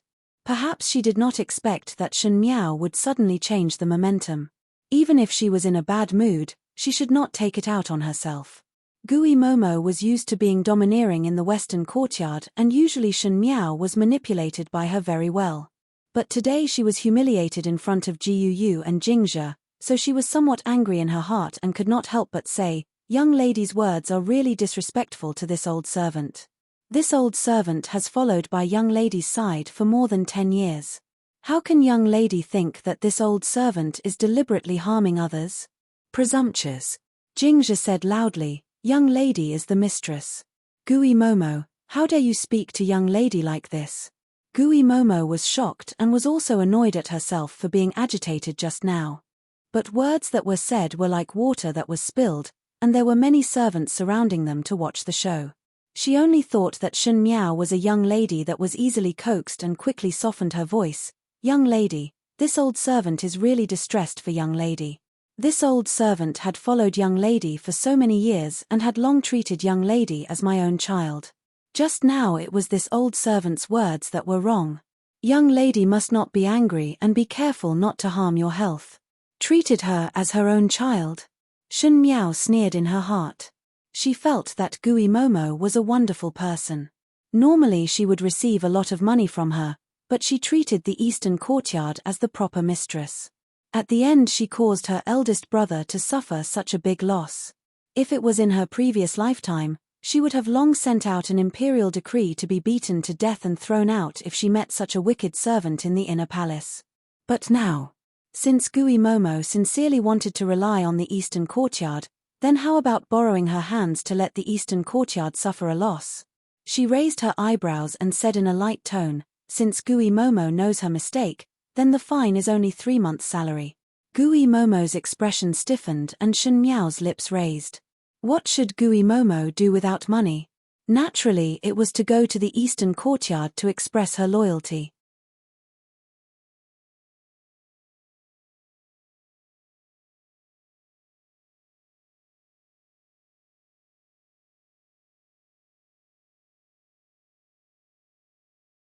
Chapter 19. A cold wind blew in the night. As it got closer to late autumn, the weather became colder and colder. The Ding capital was also located in the northern lands, so it was strangely cold. Under the light of the lamp, the girl was holding a book in her hand, leaning on the couch as she slowly flipped through it. She didn't even realize that the tea beside her had gone cold. She just watched in a daze. Bai Lu stared blankly at her young lady. It was as if in one night, this young lady had become not the same as before. Just like now, quietly reading a book. Not to mention that Shun Miao in the past hated to read books, but now looking at it, if one did not know that it was her own young lady, Bai Lu would have thought that she was looking at a noble furin. How could a young lady have such an imposing manner? Bai Lu did not understand as she stood there in a daze. Until Shuangjiang came over and pushed her and softly reprimanded, "Why are you standing there foolishly for?" He walked over and draped the cloak over Shun Miao before advising warmly, "Young lady, it is not early anymore and one still need to go to Guang when Tang tomorrow. It is better to rest early."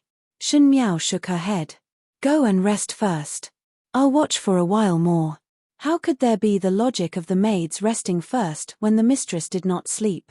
Shuangjiang was helpless and wanted to continue persuading but was pulled by Jiu who was changing Shun Miao's tea. After changing the tea, she pulled Bai Lu and Shun Miao to the outer room. "What is the matter, Jiu? Bai Lu did not understand. "Young lady's body has just recovered. Why did you not advise her? Why did I not persuade?"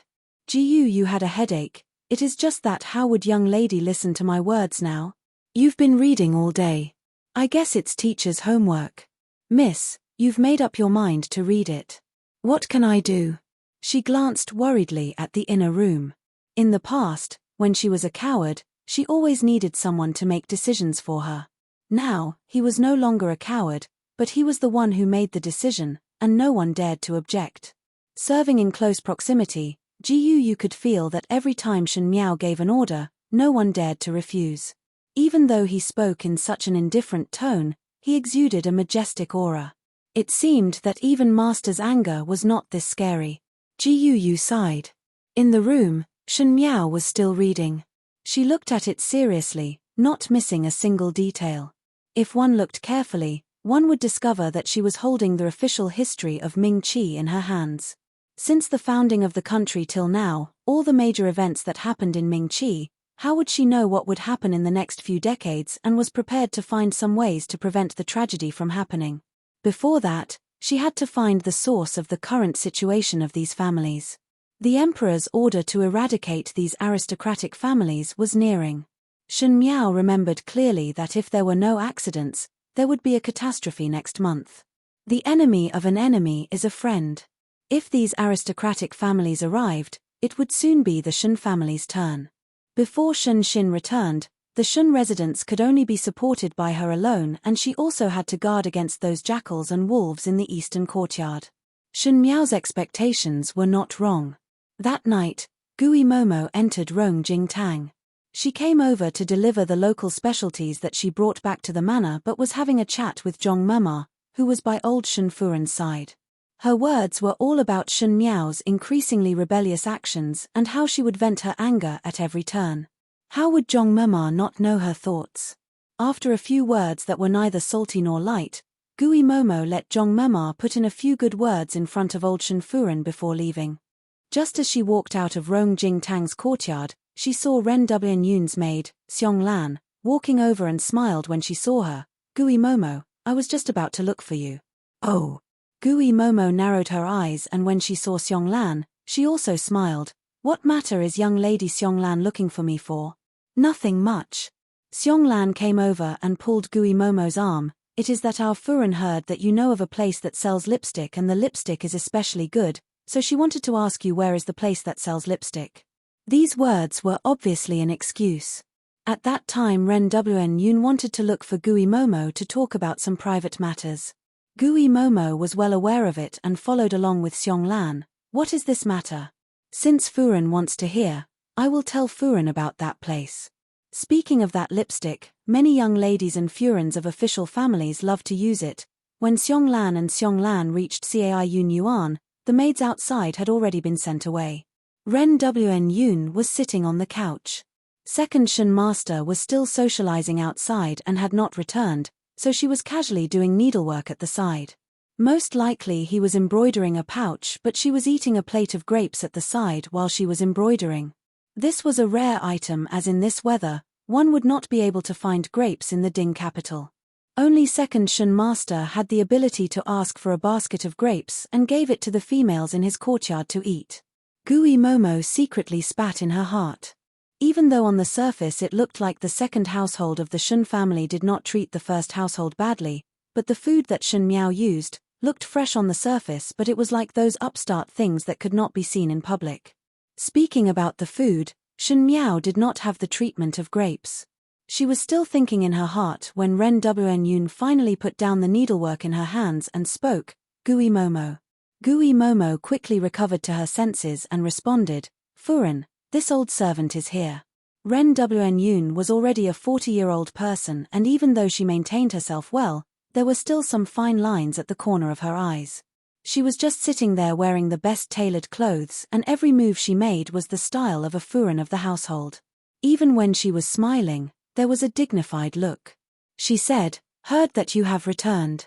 Now that little Five's health is better, you need to take good care of her." Gui Momo laughed in her heart, who did not know that the eastern courtyard could not wait for the western courtyard to be unlucky. How would Ren Wn Yoon be so kind-hearted and was only trying to deceive others? Sure enough, one could only hear Ren Wn Yoon speaking again. These days little Five's mood was not very good after falling into the water. Eldest brother and eldest soror are not around, so no matter what I do as an aunt, it would be wrong. Even if one wanted to hear any news, one would have to come and hear it from you. This meant that Gui Momo wanted to tell Ren Wn Yoon about Shen Miao's every move. Gui Momo quickly said, "It is fifth young lady's fortune that Furin has the heart to care for fifth young lady. But from this old servant's view, this time fifth young lady fell into the water because she was angry. These few days her temperament had changed a lot and even treated this old servant estranged. Not to say about other things, just today this old servant was fined 3 months' salary without any rhyme or reason." She said with a bitter face, "When this old servant heard that fifth young lady fell into the water, one was so anxious that one did not even care about one's little grandson who was still sick. Who knew that fifth young lady would reprimand this old servant's heart did not feel good." Ren Wn Yoon was somewhat impatient to hear the hidden meaning of this old woman's words and said, "Little Five, after all it was because of a mental illness." Then Gui Momo, "From what you see, has Little Five's attitude towards His Highness Prince Ding changed?" This was the question she wanted to ask the most. Gui Momo's eyes turned and said, "Fifth young lady seemed to want to draw a clear line with His Highness Prince Ding and did not allow this old servant to mention it today. But this old servant had brought fifth young lady for so many years and was clear of her temperament. Fifth young lady was exceptionally persistent on the matter of His Highness Prince Ding and would not give up so easily. These words were most likely said by young lady in a moment of anger and cannot be taken seriously." Just as her voice fell, a trace of ruthlessness appeared on Ren Wn Yoon's face.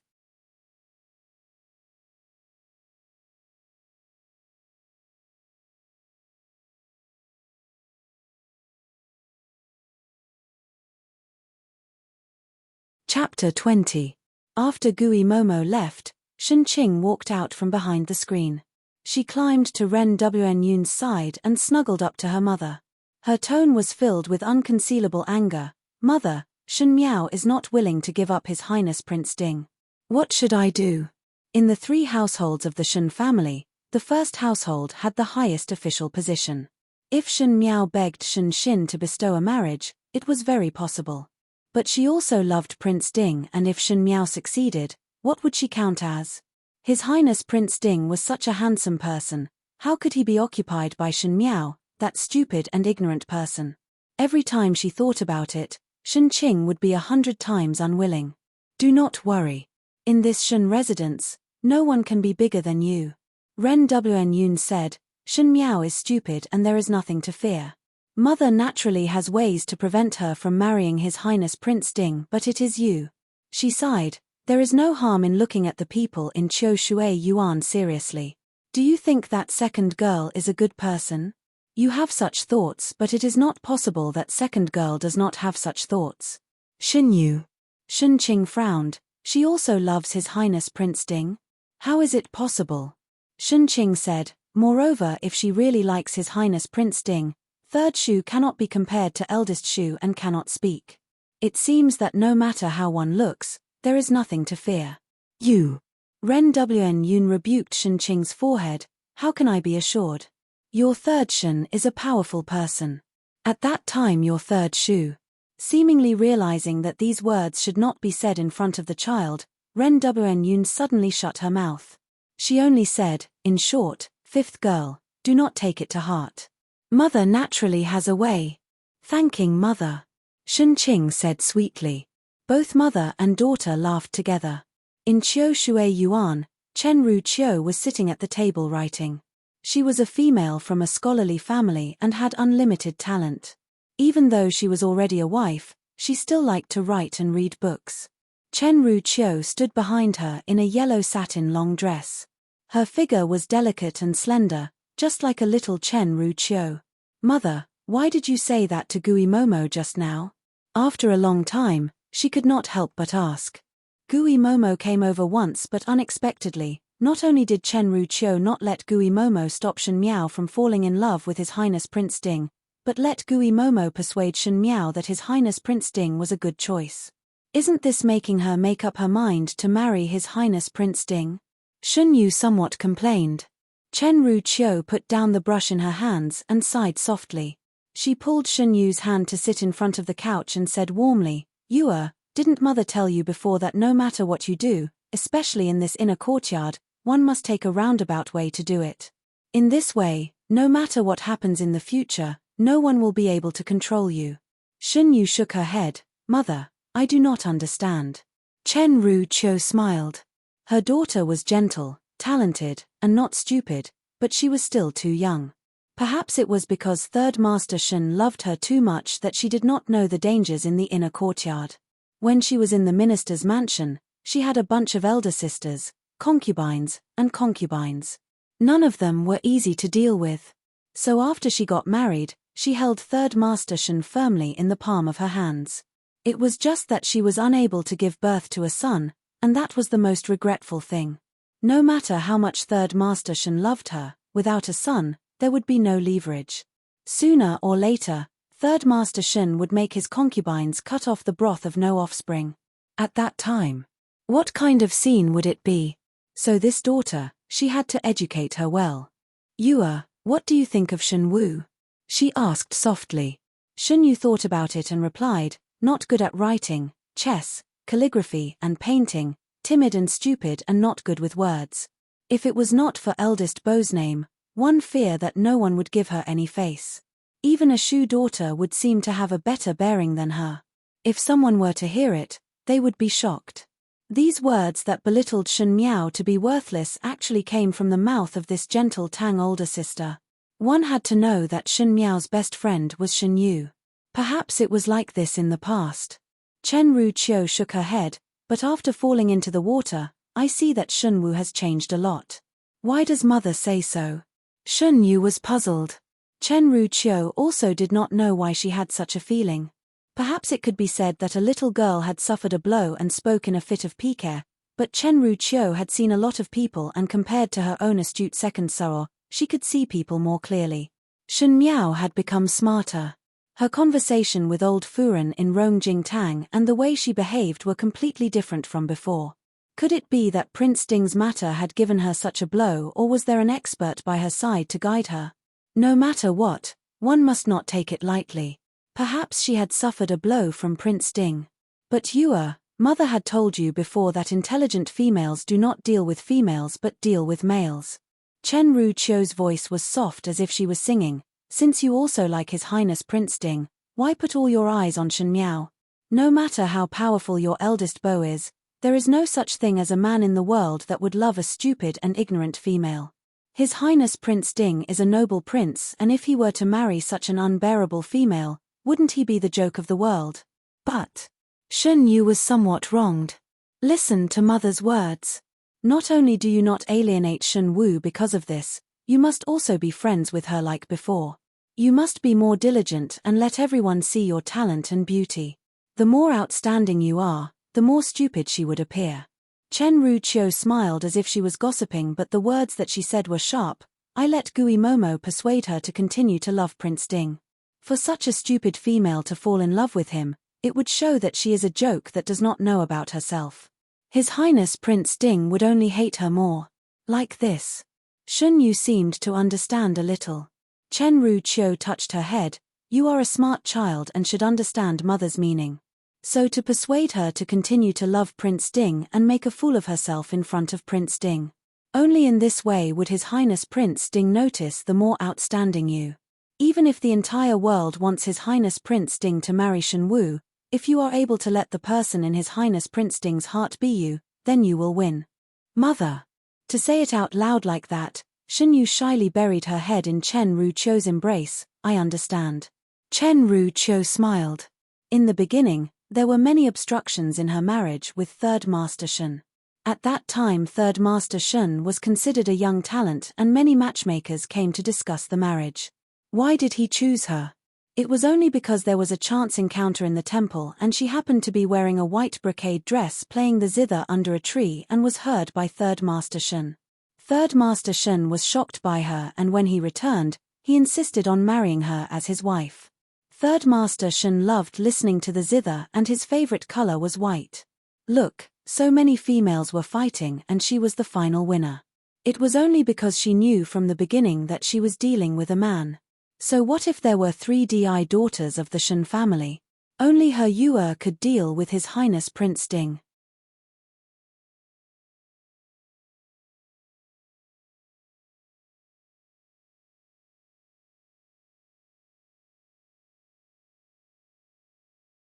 Chapter 21. No matter what the Eastern Courtyard did, Shen Miao still began to deliberately alienate the second and third household. She also no longer stuck to Shen Yu and Shen Qing like before. Initially everyone in the Shen residence thought that she was just throwing a tantrum because of the incident of falling into the water, but when Shen Miao started to have her own ideas, everyone felt that something was not right. Gui Momo as usual advised Shen Miao not to be angry with the Eastern Courtyard and would occasionally beat around the bush to say that Prince Ding was an unparalleled man in Mingqi. But Shen Miao seemed to have steeled her heart and every time Gui Momo mentioned this person, she would harshly reprimand her, giving Gui Momo a headache. But the Western Courtyard was filled with people from the second and third household and there would always be some unruly servants. Jiu Yu and the rest thought that since Shen Miao's temperament had changed, she would tidy up the inner courtyard, but who knew that Shen Miao did not even bother about it. Shen Miao naturally had her own plans. These days she went to Guang Wen Tang more and more diligently. Even though everyone still looked at her as if she was at the bottom, she was not annoyed and only did her own things every day. The more magnanimous she was, the more boring people felt and they actually had some peaceful days. Early in the morning, after the CI class ended, Shen Miao felt that her chest was somewhat stuffy and casually walked around the garden of Guang Wen Tang. Even though Guang Wen Tang was a school, the area it occupied was rather vast. Because there were 3 grades of Country 1, Country 2, and Country 3, Shen Miao was in Country 2 at her age but unknowingly walked to Country 1. Coincidentally, she saw a child sitting on the steps wiping his tears. This child looked to be around 8 or 9 years old and was fair and plump. Perhaps it was because his body was a little bloated that he looked like a fat ball.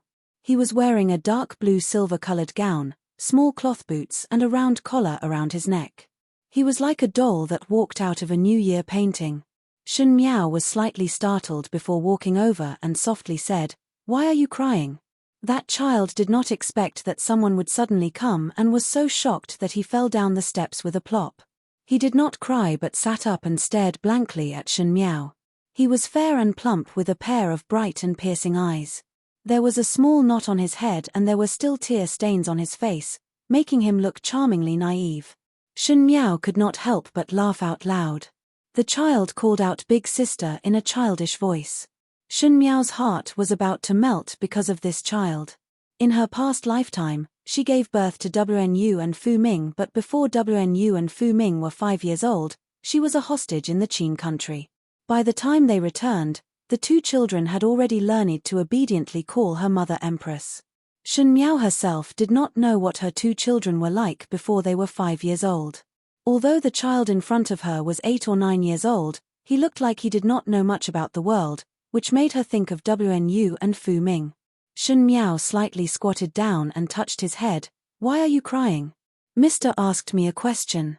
If I couldn't answer, he would hit my palm." The child stretched out his hand, revealing his red palm. He said with grievance, "It really hurt a lot." Shen Miao wanted to tease her and asked, "What questions did teacher test you with?" "Teacher wants me to write the fox grieves for the rabbit, but I can't," the child said with a sad face. If one was at the age of the 1st grade, it would indeed be somewhat unreasonable if one could not even recite the words. Not to mention Shen Miao herself, when Fu Ming was this child's age, he had already started to learn how to deal with the political affairs of the court. Even though it was only a pretense, he could more or less cope with it.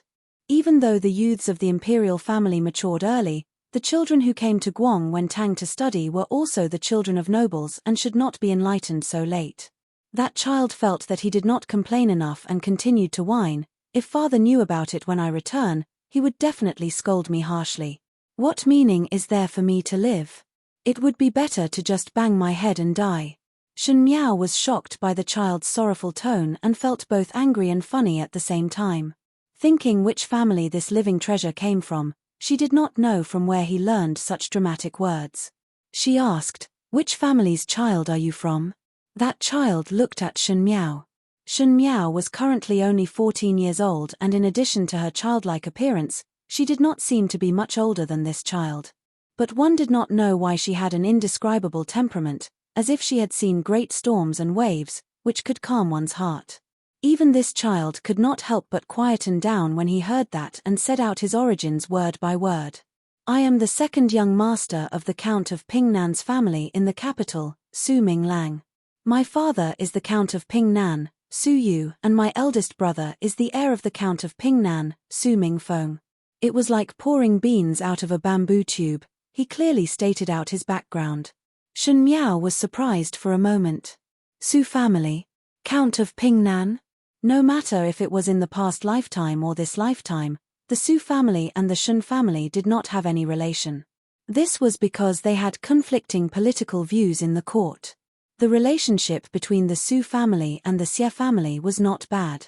The Count of Pingnan, Su Yu, and the Marquis of Linan, Xieding were very good brothers, and Su Mingfeng and Xie Jingxing were friends since young. How good was their relationship?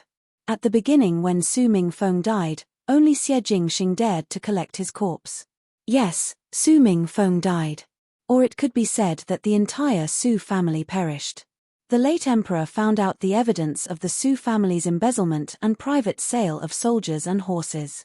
Once the matter of soldiers and horses was involved, naturally there was no leeway. The imperial edict was so sudden and swift that there was not even a trial, and the family was directly executed on the spot. In broad daylight, the entire Su family's blood flowed from the east to the west of the Ding capital. When Xie Jingxing knew of the news, it was already too late, and there was not a single survivor in the Su family.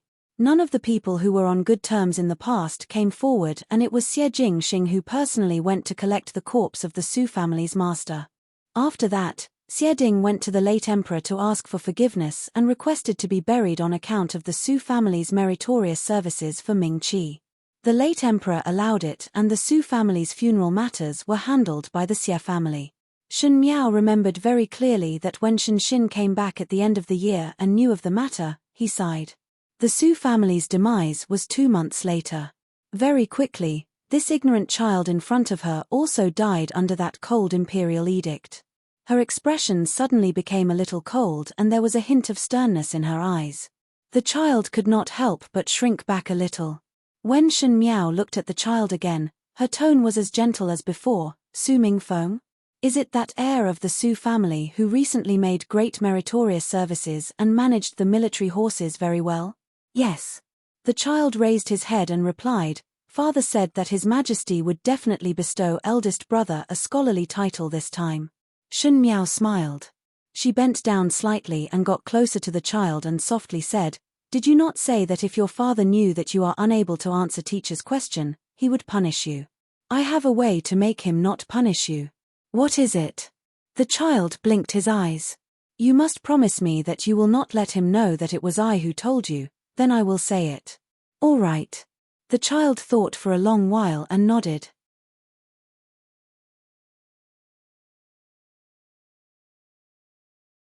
Chapter 22. The Su family was a large family that was in charge of military horses. As long as it was a high-ranking official that was in charge of weapons, provisions, military horses, and so on, they always seemed to be a cut above the others. The status of the Su family's military horses was outstanding.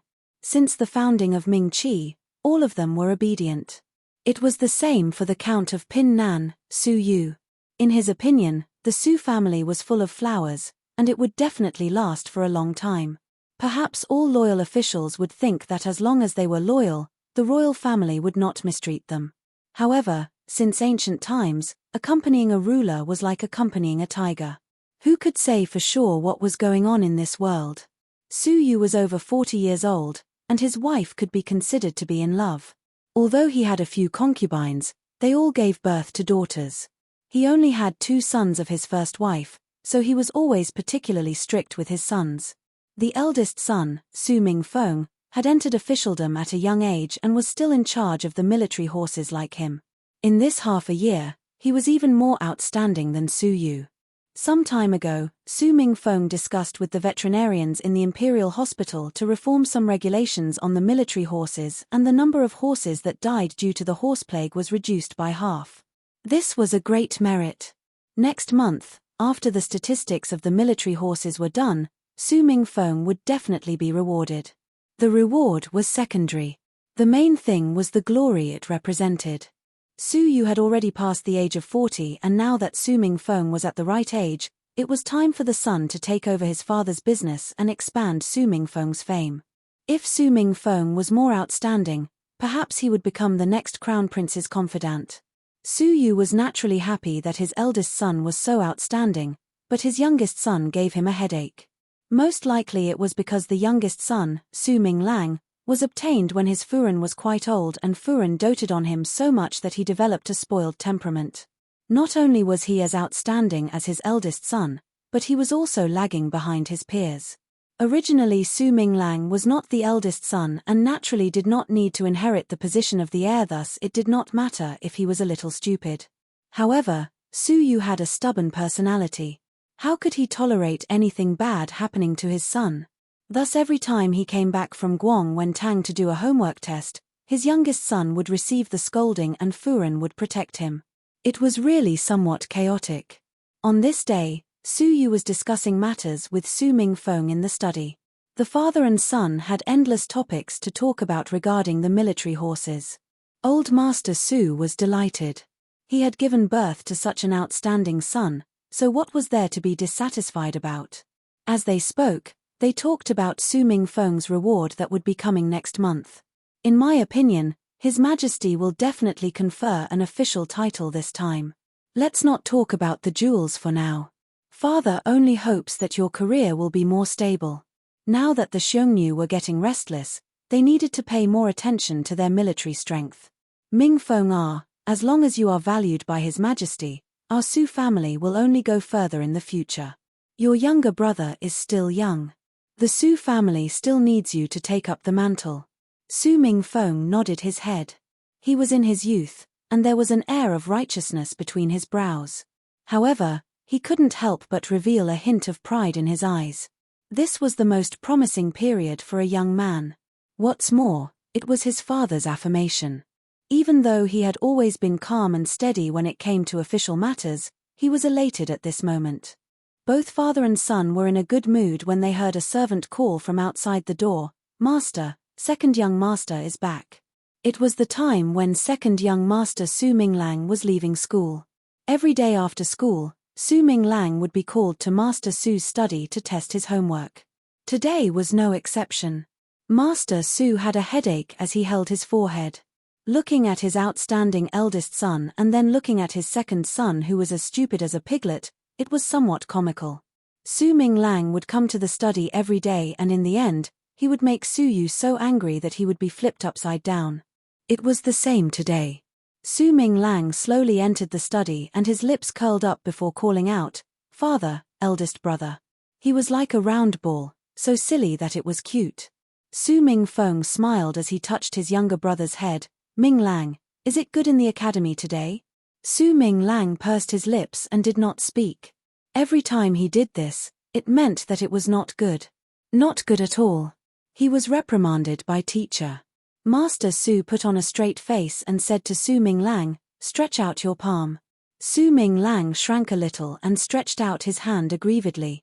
One could see that there were a few red marks on his white and tender palm. If it was not the marks of being hit by a board, then what was it? Master Su had an expression of having expected it, but it was Su Ming Feng who was somewhat distressed for his younger brother and asked, "Why did this teacher hit so heavily? He is just a child." "It is because you all pamper him all day long that he is spoilt." Master Su flew into a rage when he heard it and said angrily, "What went wrong today?" Little Su Ming Lang paused for a moment before saying bashfully, "Teacher asked me to silently grieve for the death of a rabbit, but I am unable to do it. What do you want me to say about you?" Master Su's face was pained. "You can't even silently say the word. Look at those young masters of your age, which one is like you? When your eldest brother was your age, he had already started to learn how to ride the military horse. My Su family's face is almost thrown away by you." Su Ming Feng wanted to persuade but heard his second younger brother sobbing, "Even though I am unable to silently say the words fox grieve for the death of a rabbit, I am able to silently say cook the hound after the cunning rabbit is killed. Speaking of which, there are still 2 more words. Since it is the same meaning, isn't it the same as cooking the hound after the cunning rabbit is killed?" Nonsense. Master Su simply did not know what to say. Su Ming Feng smiled and said, "Second younger brother, these 2 words do not have the same meaning." "Then what is the meaning?" Su Ming Lang looked up and asked. "Fox grieve for the death of a rabbit" means that when the rabbit dies, the fox feels that it has the same fate and feels sad. But the meaning of cooking the hound after the cunning rabbit is killed is that when the rabbit dies, the hound that was used to hunt had no value and was also cooked. This means that once there is no use value and cannot be used for benefits, then those tools can be discarded.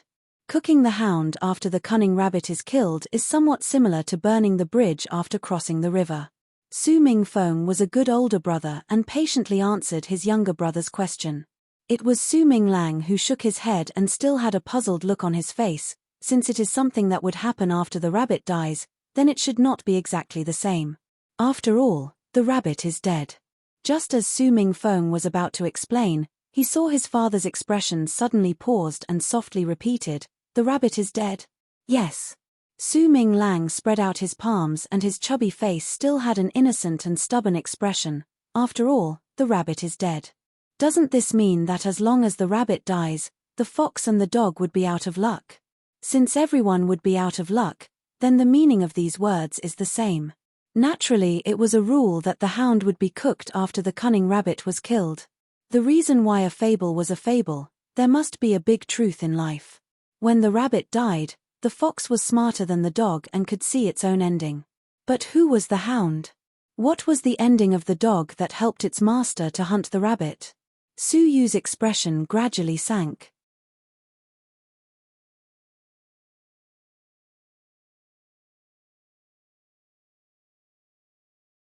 Chapter 23.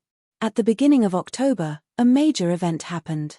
In the Ding capital, the heir of the Count of Pingnan's family, eldest young master Su Ming Feng, suddenly contracted a serious illness and needed to recuperate at home. The Count of Pingnan doted on his beloved son and together with his Furen, stayed at home to take care of eldest young master Su. The matters at the military horse farm were temporarily put aside and His Majesty bestowed some things to express his condolences and let a new person to take over the matters. The commoners in the Ding capital all sighed because of this. That eldest young master Su was a young talent and had made great contributions not long after he entered the official career. Seeing that he was about to have a meteoric rise and that his future was limitless, he suddenly contracted a serious illness. Indeed, the heavens were jealous of heroic talents. If this dragged on for 3 to 5 years, one feared that when he turned back, there would be no place for him to stand in court.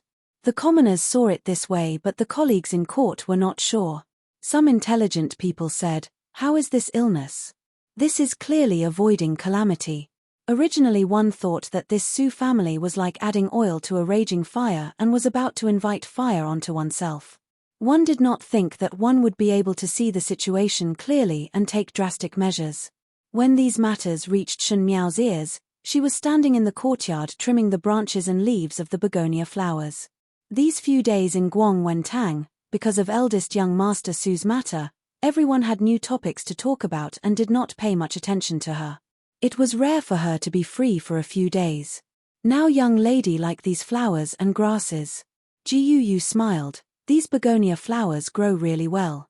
The crimson petals of the begonia flower showed a bit of lively color in the chilly autumn day. When she was the Empress, she learned to manage the life of the inner palace, helped Fu Xiuyi to win over the powerful ministers, went to Qin country as a hostage, and fought with my Furen. Most of the time, she lived in power and politics, so how could she have the mood to cut flowers and relax like now? "Do you know why the begonia flowers bloom so brightly?" she asked. Even though Jiyu did not understand why her young lady would ask such a question, she still smiled and replied, "These are the seeds that the stewards brought back from outside." One heard that it is a very precious seed, and Furen had also praised that this kind of begonia flowers look especially good in autumn. Shen Miao gently shook her head. How could it be this reason? Just like the gloomy and bitter cold place in the cold palace, even the outside of the cold palace was filled with flowers, but under those flowers, there were piles of bones. The most beautiful things in the world have the coldest reasons. Now that the Su family understood this, what would they do? She smiled. In the residence of Count Pingnan, young Master Su's courtyard was tightly guarded. Other than his personal servants and relatives, no one else could enter. One could only smell the heavy scent of medicine inside. Master Su had closed the door and refused to see any guests, refusing to see any outsiders. As a good friend of the Su clan's young Marquis Xie, he naturally had to pay a visit. The Xie clan's horse carriage was parked outside the Su residence. The servant was struggling to move the medicinal ingredients down from the top. The herbs were all packed in boxes, which was enough to show the care that the young Xie Marquis had for his good friend. In the study, Su Mingfeng was dressed in a green robe. Other than his figure being somewhat thin, his expression was as spirited as usual. Where was there any trace of a serious illness? Across from him, the youth in embroidered clothes frowned and asked loudly, "Avoiding disaster?" "Not bad." Su Mingfeng looked at his good friend and sighed. "Now you have also seen that the Su family's momentum is getting better and better." The Su family had been going on for several generations, and from the matter of the military horses, it really should not be promoted. But not only did His Majesty not suppress them, he even flattered the Su family. "You also performed a meritorious deed," Xie Jingxing reminded. "Father and I were quite proud of our meritorious service, but we forgot about the hidden danger behind it. If the merit was too great, it would be a disaster. I'm sure you understand what I'm saying. It's just that the Su family was originally in the middle of it, and it was inevitable that they were blinded by a single leaf. Now that the light has cleared, they have no choice but to rein in the horse at the edge of the cliff. It's really dangerous. This is also good." Xie Jingxing nodded his head, "But you will have to stay at home for a few years. I only hope that the Su family is safe and sound." Su Mingfeng said, "Let's not talk about me. How about talking about you? The Su family and the Xie family are bound together, and the Su family has already decided to rein in the horse before the cliff, your Xie family." She didn't finish her sentence. Xie Jingxing raised his eyebrows. "What can he do to me if I do not enter officialdom? There is only one Marquis of Lin and in the Xie family, so he would have to take into account the public's opinion." Xie Jingxing and Su Mingfeng were different. For the sake of the Su family, Su Yu sent his son into the official career early. But Xie Jingxing did not enter the officialdom and only held an idle position. There were a few times when he went to war with Xie Ding and still held the title of a biological son. Even if the imperial family wanted to suppress the Xie family, they would not suppress a family that did not even have a son to take over. "You have such deep foresight." Su Mingfeng could not help but laugh. "I am not guarding against him," Xie Jingxing said lazily. He was indeed not guarding against the imperial family, but to go against his father. But he frowned and suddenly changed the topic. Why did you suddenly think of this matter? Originally I had reminded you several times, but you did not put it in your eyes. Su Mingfeng lowered his head in shame. Originally it was just a moment of pride and was proud of it, so how would one think so much? This time it is all thanks to my second younger brother. Your second younger brother? Xie Jingxing was originally lazily leaning against the chair, but when he heard it, he sat up straight and a strange look flashed in his eyes. That glutinous rice dumpling? It was not a strange thing that Su Minglang was a stupid dumpling, so how could he still remind the Su family about these things? Could it be that Su Minglang had taken the wrong medicine? Su Mingfeng explained the ins and outs of the matter, and at the end, he then said, if it was not for second younger brother's mistake, perhaps it would lead to a big disaster. Mistake? Xie Jingxing softly said to himself. Just at this moment, he heard a tender voice, eldest brother, mother, let me send you some snacks. Su Minglang was carrying a plate of flour-like flaky pastries as he walked in with his short legs. He was round and plump like a glutinous rice ball, and there were a lot of pastry crumbs on the corner of his mouth. It was obvious that he had secretly eaten a lot on the way over. These days, because of his inadvertent reminder, the Su family changed their strategy. Even Master Su, who was most dissatisfied with him, for the first time ever felt that his son was of great use, intelligent and agile, and great wisdom looks foolish. Su Furen kept on making delicious food for him, and in just a few days, Su Minglang had gained a lot of weight. He saw that Xie Jingxing was still around and could not help but lower his voice by a few degrees. He did not know why, but he was somewhat afraid of his older brother's handsome good friend. Su Minglang placed the snacks on the table and threw a sentence, eldest brother, I am leaving. He turned around and was about to run, but he did not want to be grabbed by his collar. Turning back to look, that youth was dressed in brocade clothes as he gently crouched down and touched his head.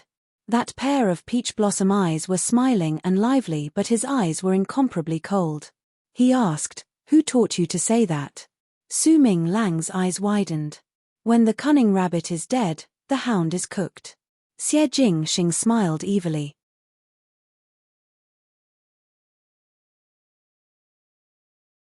Chapter 24. The days always passed very quickly. As the weather got colder, the students of Guang Wentang started to prepare for the academy examinations at the end of the month.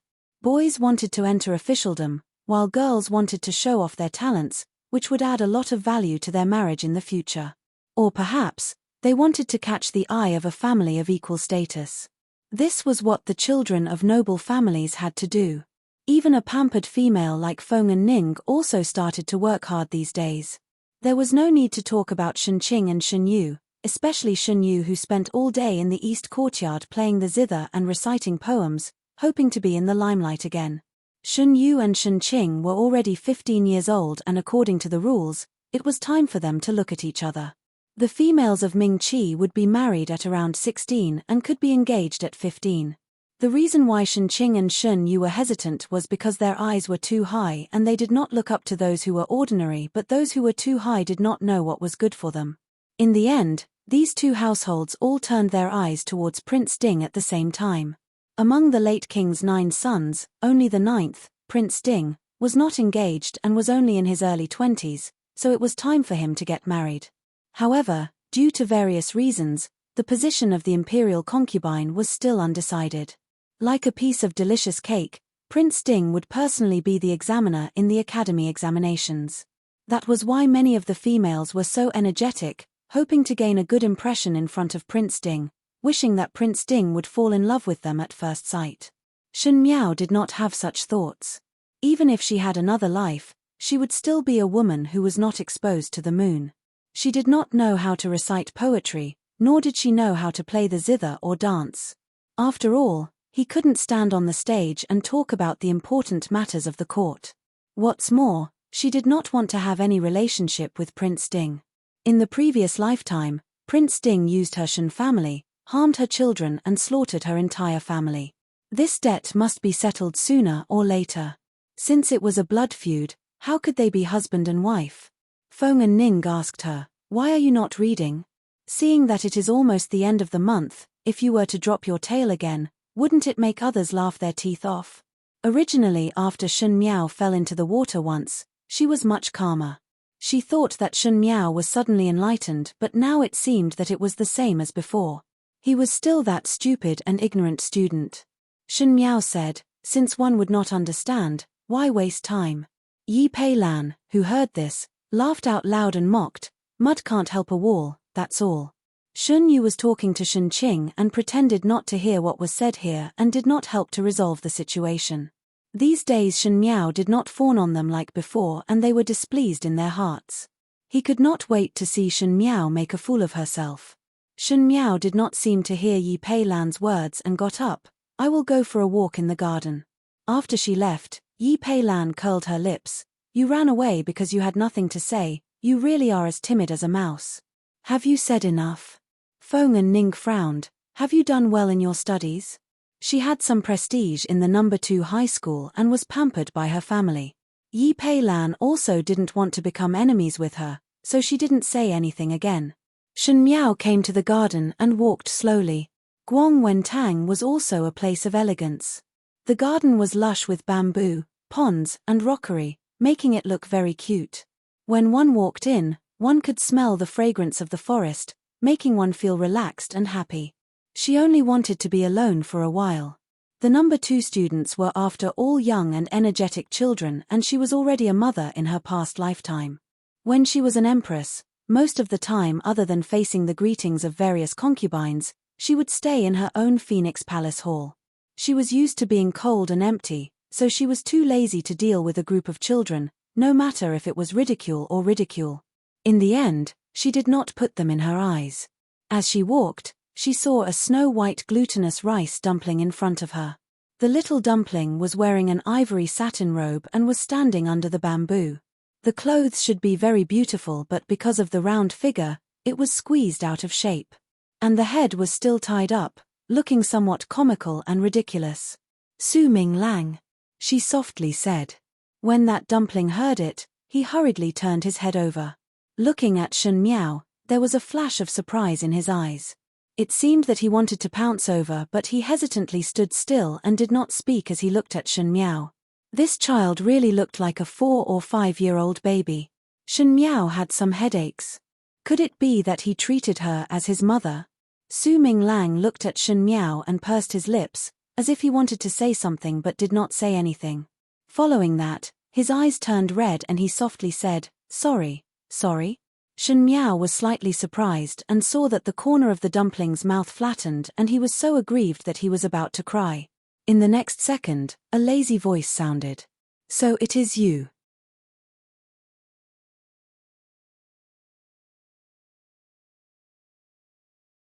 Chapter 25. So it is you. A handsome youth walked out from the bamboo forest.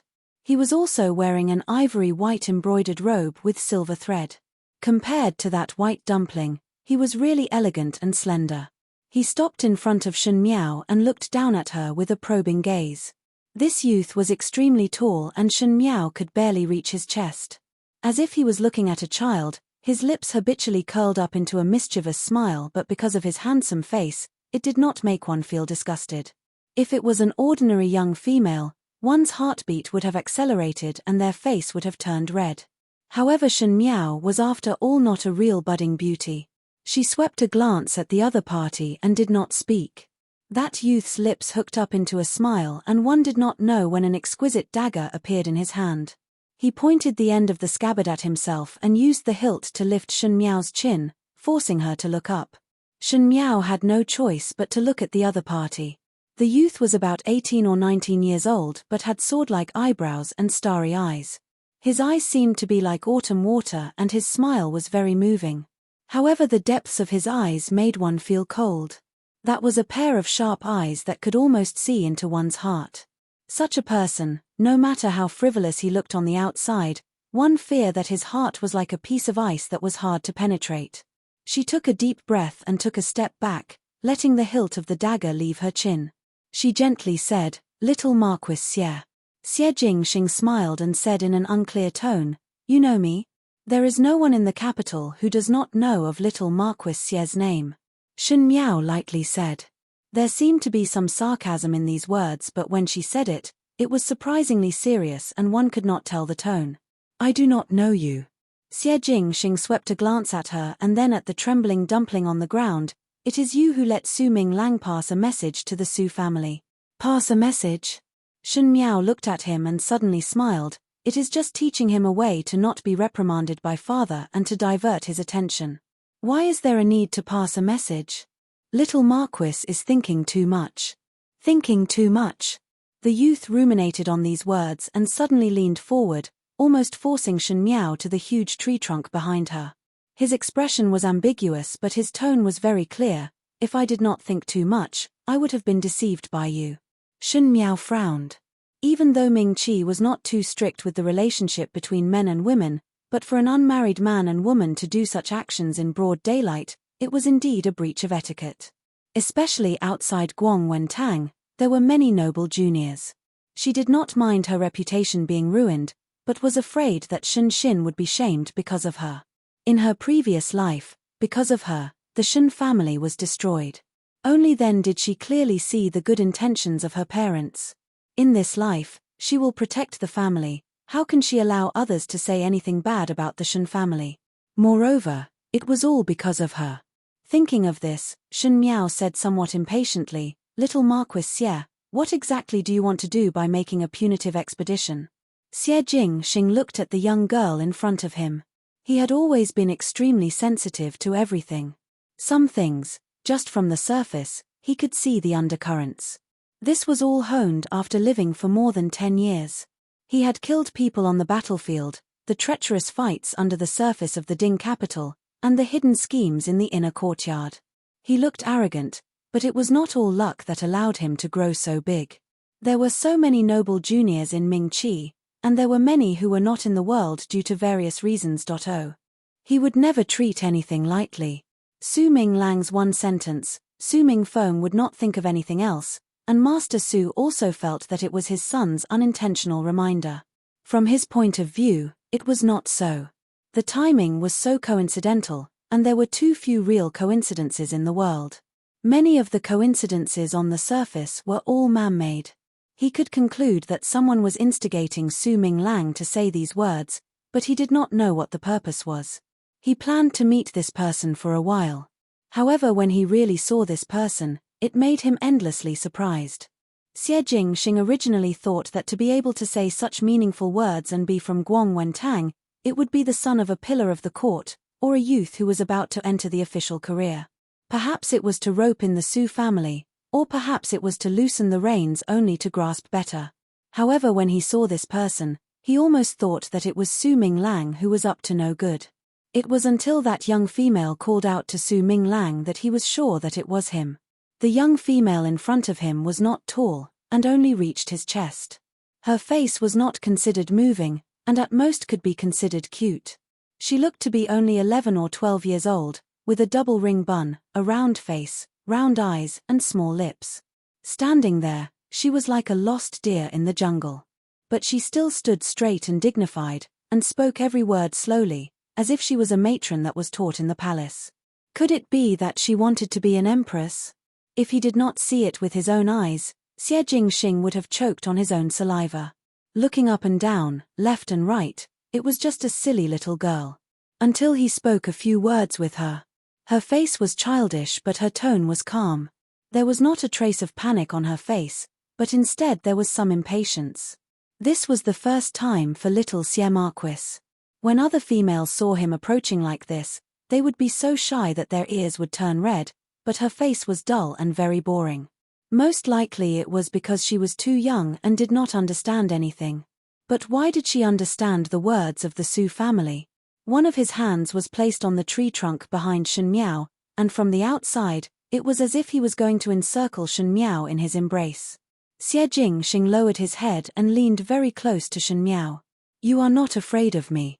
Little Marquis is not a monster that eats people, so what is there to be afraid of? Shen Miao lightly said, if there is nothing else, I will return to the academy first. Finishing, she was about to leave. Stop. Xie Jingxing raised his hand and Shen Miao's hair brushed past his palm, making it itchy as if ants were crawling over. He withdrew his hand and retreated a few steps back to lean against the tree. His hands were folded across his chest, and he returned to that cynical look. "What is your purpose in reminding the Su family?" His words were as sharp as his eyes, and did not conceal the fierceness in it. It directly rushed forward, but it contained infinite depth. Shen Miao sighed slightly in her heart. Xie Jingxing was smarter than she imagined. With just one sentence from Su Minglang, he was able to find this place. Finding this place, he was able to ask for the purpose. In her previous life, it was said that he had a deep mind, but now it seemed that he was a person with a clear mind. When dealing with intelligent people, how could one hide one's true intentions? Unfortunately, she never wanted to hide it. Nothing else, just to protect myself. Finishing this sentence, she bowed slightly to Xie Jingxing and did not care about anything else as she turned around and left.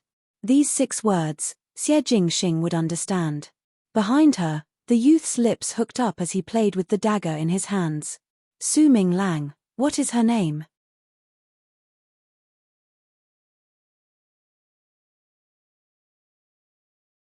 Chapter 26. The residence of the Marquis of Lineage in the Ding capital was indeed magnificent. The late Marquis Madam was the late Emperor's most beloved Princess Yu Qing. Originally, after becoming the prince consort, the military power of the Marquis of Lineage should be taken back.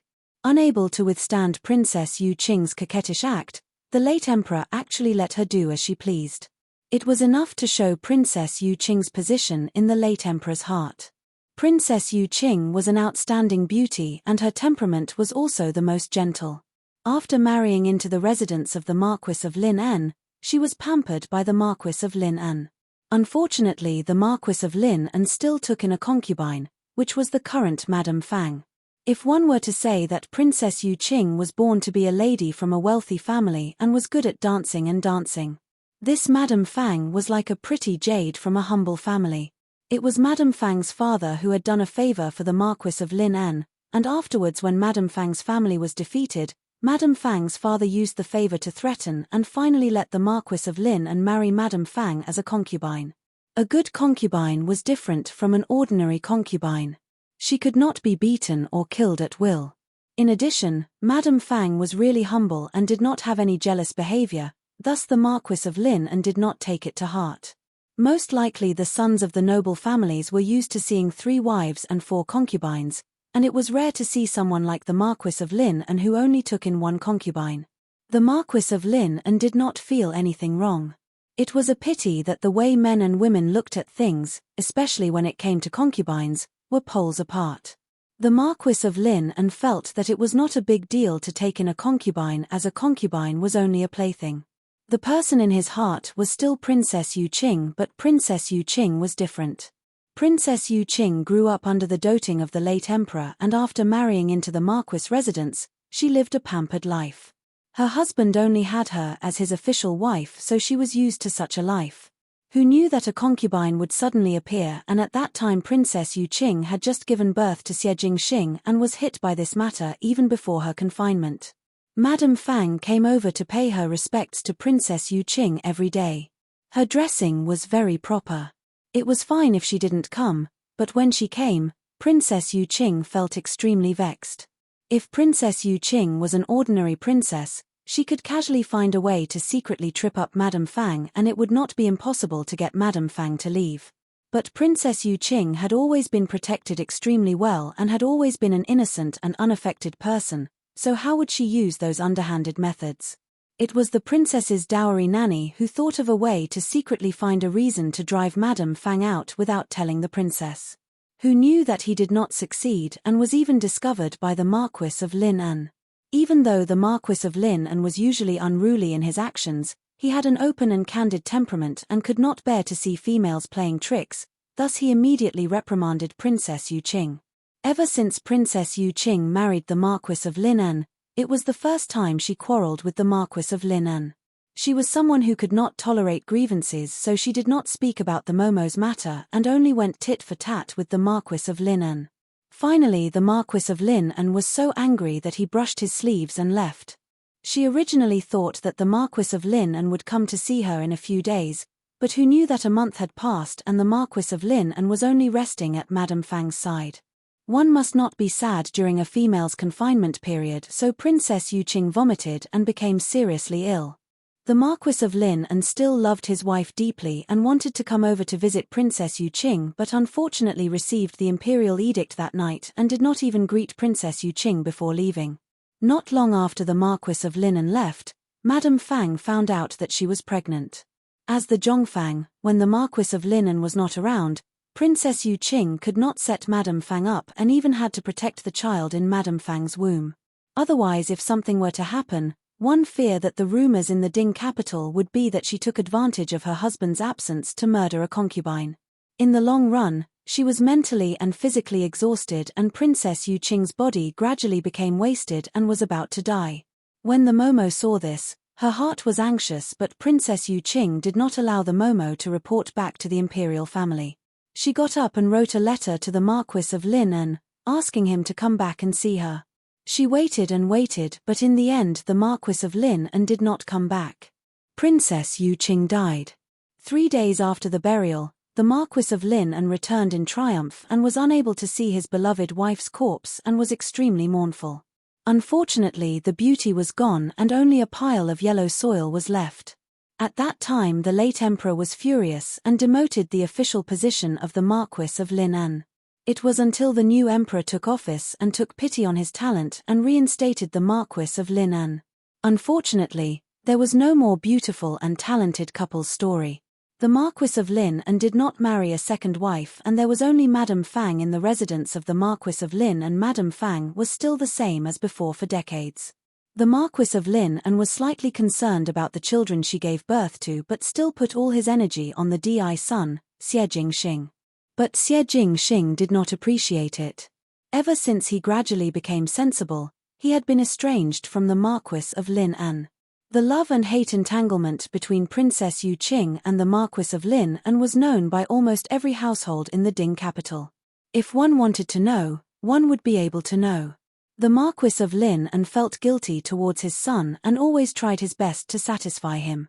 But Xie Jingxing seemed to like to go against his father and always made his father so angry that he had a headache. But no matter what, he had inherited Princess Yuqing's beauty and talent. Other than his mischievous temperament, he was a wonderful and outstanding young man and naturally was the dream person of the noble daughters of Mingqi. It was the same today. Xie Jingxing walked into his study in big strides. His courtyard was the courtyard that Princess Yuqing stayed in when she was recuperating. It was far away from the main courtyard and was more secluded. Xie Ding also wanted him to move to a place near the main courtyard but was rejected by Xie Jingxing. The reason was that he really did not want to see certain people. His attitude towards the Marquis residence had always been cold. The servant by his side pushed open the door and came in with a snow-white porcelain bowl sprinkled with flowers. Madame Fang had cooked this crystal lotus porridge. She said that it was cooked for a few hours for master to warm up. He did not like his subordinates to call him young master or heir apparent and only called him master.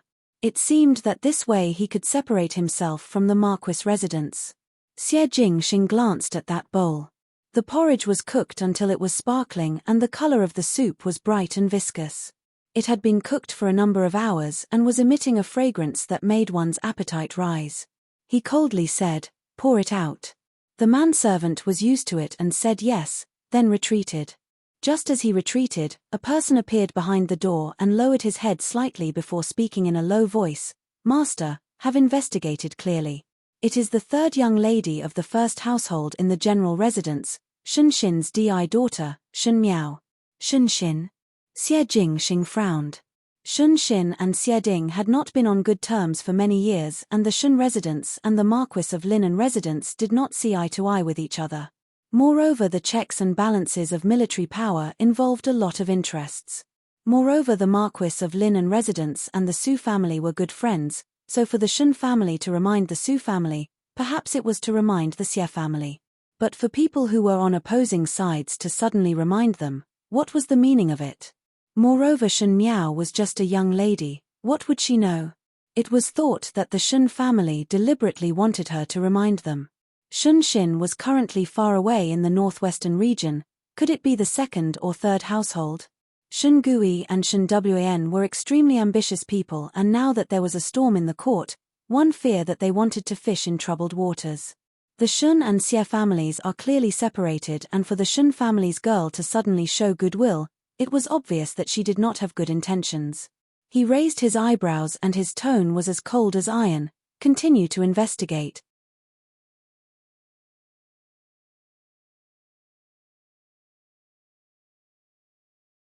Chapter 27.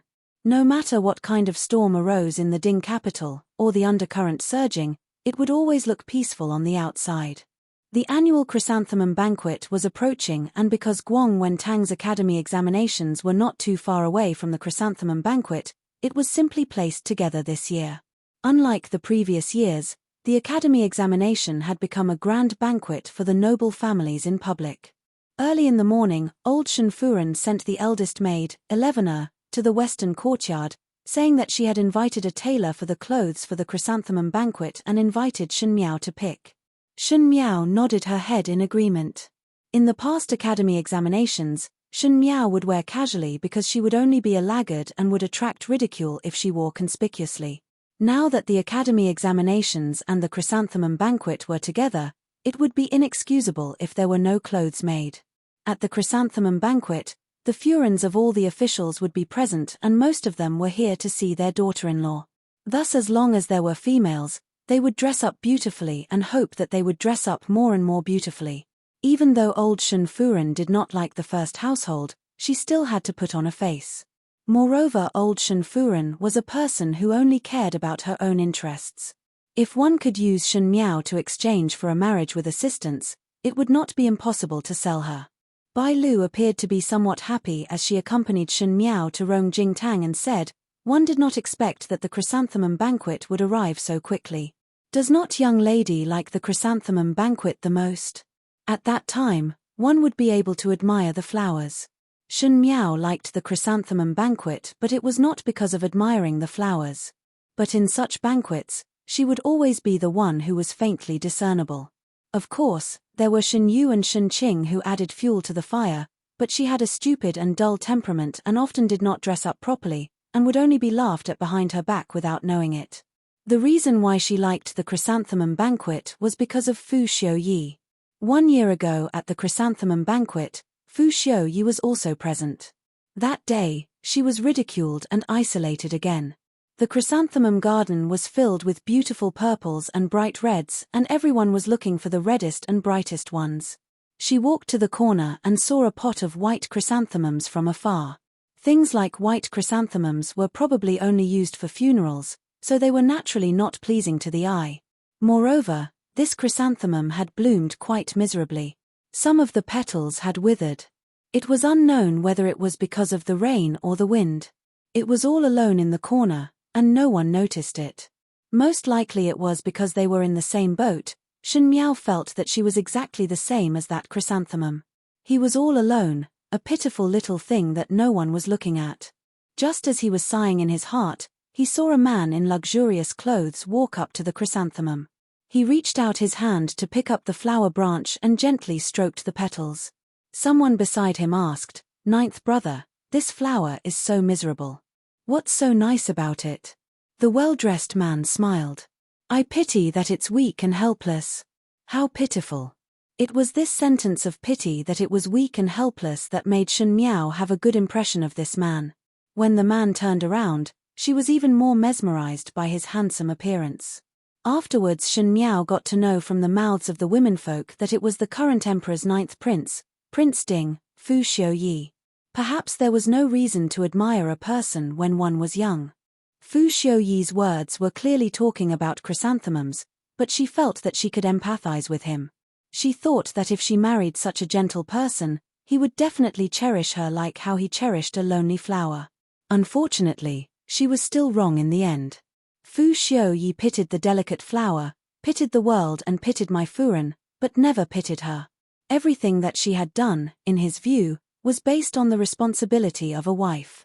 Those days where they treated each other respectfully was nothing more than a play that Fu Xiuyi put on with her while enduring his disgust. He also did not pity that chrysanthemum and just casually mentioned it, but she took it seriously. Young lady. Unknowingly she was lost in thought and did not realize that she was already at the entrance of Rongjingtang. Bai Lu quickly called out to remind, and Shen Miao then followed 11er in. Shen Yuanbo was not present today, and old Shen Furen was wearing a green and white embroidered long robe. She was already in her 70s years of age but was still wearing such a fresh green color which made her face look like a female ghost. But she herself was not aware of it. Shen Yu and Shen Qing were standing beside their respective mothers. The second household had 2 Shu daughters, but Ren Wen Yun was too overbearing, and in this kind of banquet, the Shu daughters were not allowed to go out and steal the limelight. As for the third household, other than Chen Ru Qiu, this official wife, Shen Wan only had a Tongfang, not to mention any Shu sons and Shu daughters. Thus in this way, only the Di daughters of each household were able to get the invitation to attend the flower banquet. Shen Miao greeted old Shen Furen, and Ren Wen Yun looked at Shen Miao and smiled. Little Five is here. Quickly come and pick the cloth. Later Li Niang will measure for you all. Shen Qing giggled. Second younger sister and I have already picked and are waiting for you to pick. It was obvious that 11er came late, but it seemed like it was her fault, leaving everyone to stay in Rongjingtang. Shen Miao was too lazy to argue with her and walked to the soft couch that was spread out with the cloth. Li Niang was a 30-plus-year-old middle-aged woman, and the new clothes of the entire Shen residence were all bought from her family's shop. When she was young, she had learned some embroidery skills from the female officials in the palace, and the clothes she made were also very beautiful. There were 5 or 6 pieces of cloth spread out in front of her, and 1 piece of begonia color and 1 piece of smoky pink color had already been picked out by the side and were taken away. Needless to say, it must be Shen Qing and Shen Yu. The scene of the previous lifetime was still vivid in her mind. That day at the chrysanthemum banquet, Shen Qing wore a begonia-colored dress with scattered flowers and looked very warm and generous, making her look more delicate than a flower. And Shen Yu wore a bright pink embroidered white pear blossom satin thin dress, making her look even more delicate and pure. And she wore a light yellow dress with the golden necklace and jewelry that old Shen Furen gave her, making her look like a joke that she was not aware of. And that light yellow cloth was picked under the instigation of the daemon and older sister. Shen Yu smiled and said, "Fifth younger sister's skin is fair, why not pick that light yellow dress? Moreover, it can also make one look lively and cute. It really complements." Shen Qing also nodded her head repeatedly, correct. Looking at the rest of the cloth, it seems that the light yellow suits fifth younger sister better. Chen Ru Qiu's lips had a smile, but she did not speak. There was a trace of ridicule in Ren Wen Yun's eyes. Shen Miao did not know how to pick clothes. Shen Furen was not in the residence all year round and her mother was not around, so it was inevitable that a child would have a lot of advantages. The rest of the people in the Shen residence all had their own ulterior motives, so how would they sincerely teach a young lady how to match clothes? Thus in the long run, Shen Miao would only follow beside Shen Qing and Shen Yu, and whatever they said, Shen Miao would just pick. For example, that light yellow material, it was true that it complemented her skin, but it looked too childish and cheap. Coupled with those golden jewelry, it was like a daughter of a landlord. Jiu and the rest wanted to persuade her to throw away those jewelry, but she was stubborn and rushed to lose face. It was really ridiculous. You're tuning in to the Dreamy Chapters YouTube channel. We're so grateful for your support, and don't forget to subscribe to join us on this incredible journey through captivating stories. Your generosity through donations truly makes a world of difference, as it's the primary source of revenue that allows me to expand and enhance this channel for you. Thank you from the bottom of my heart for being a part of this adventure.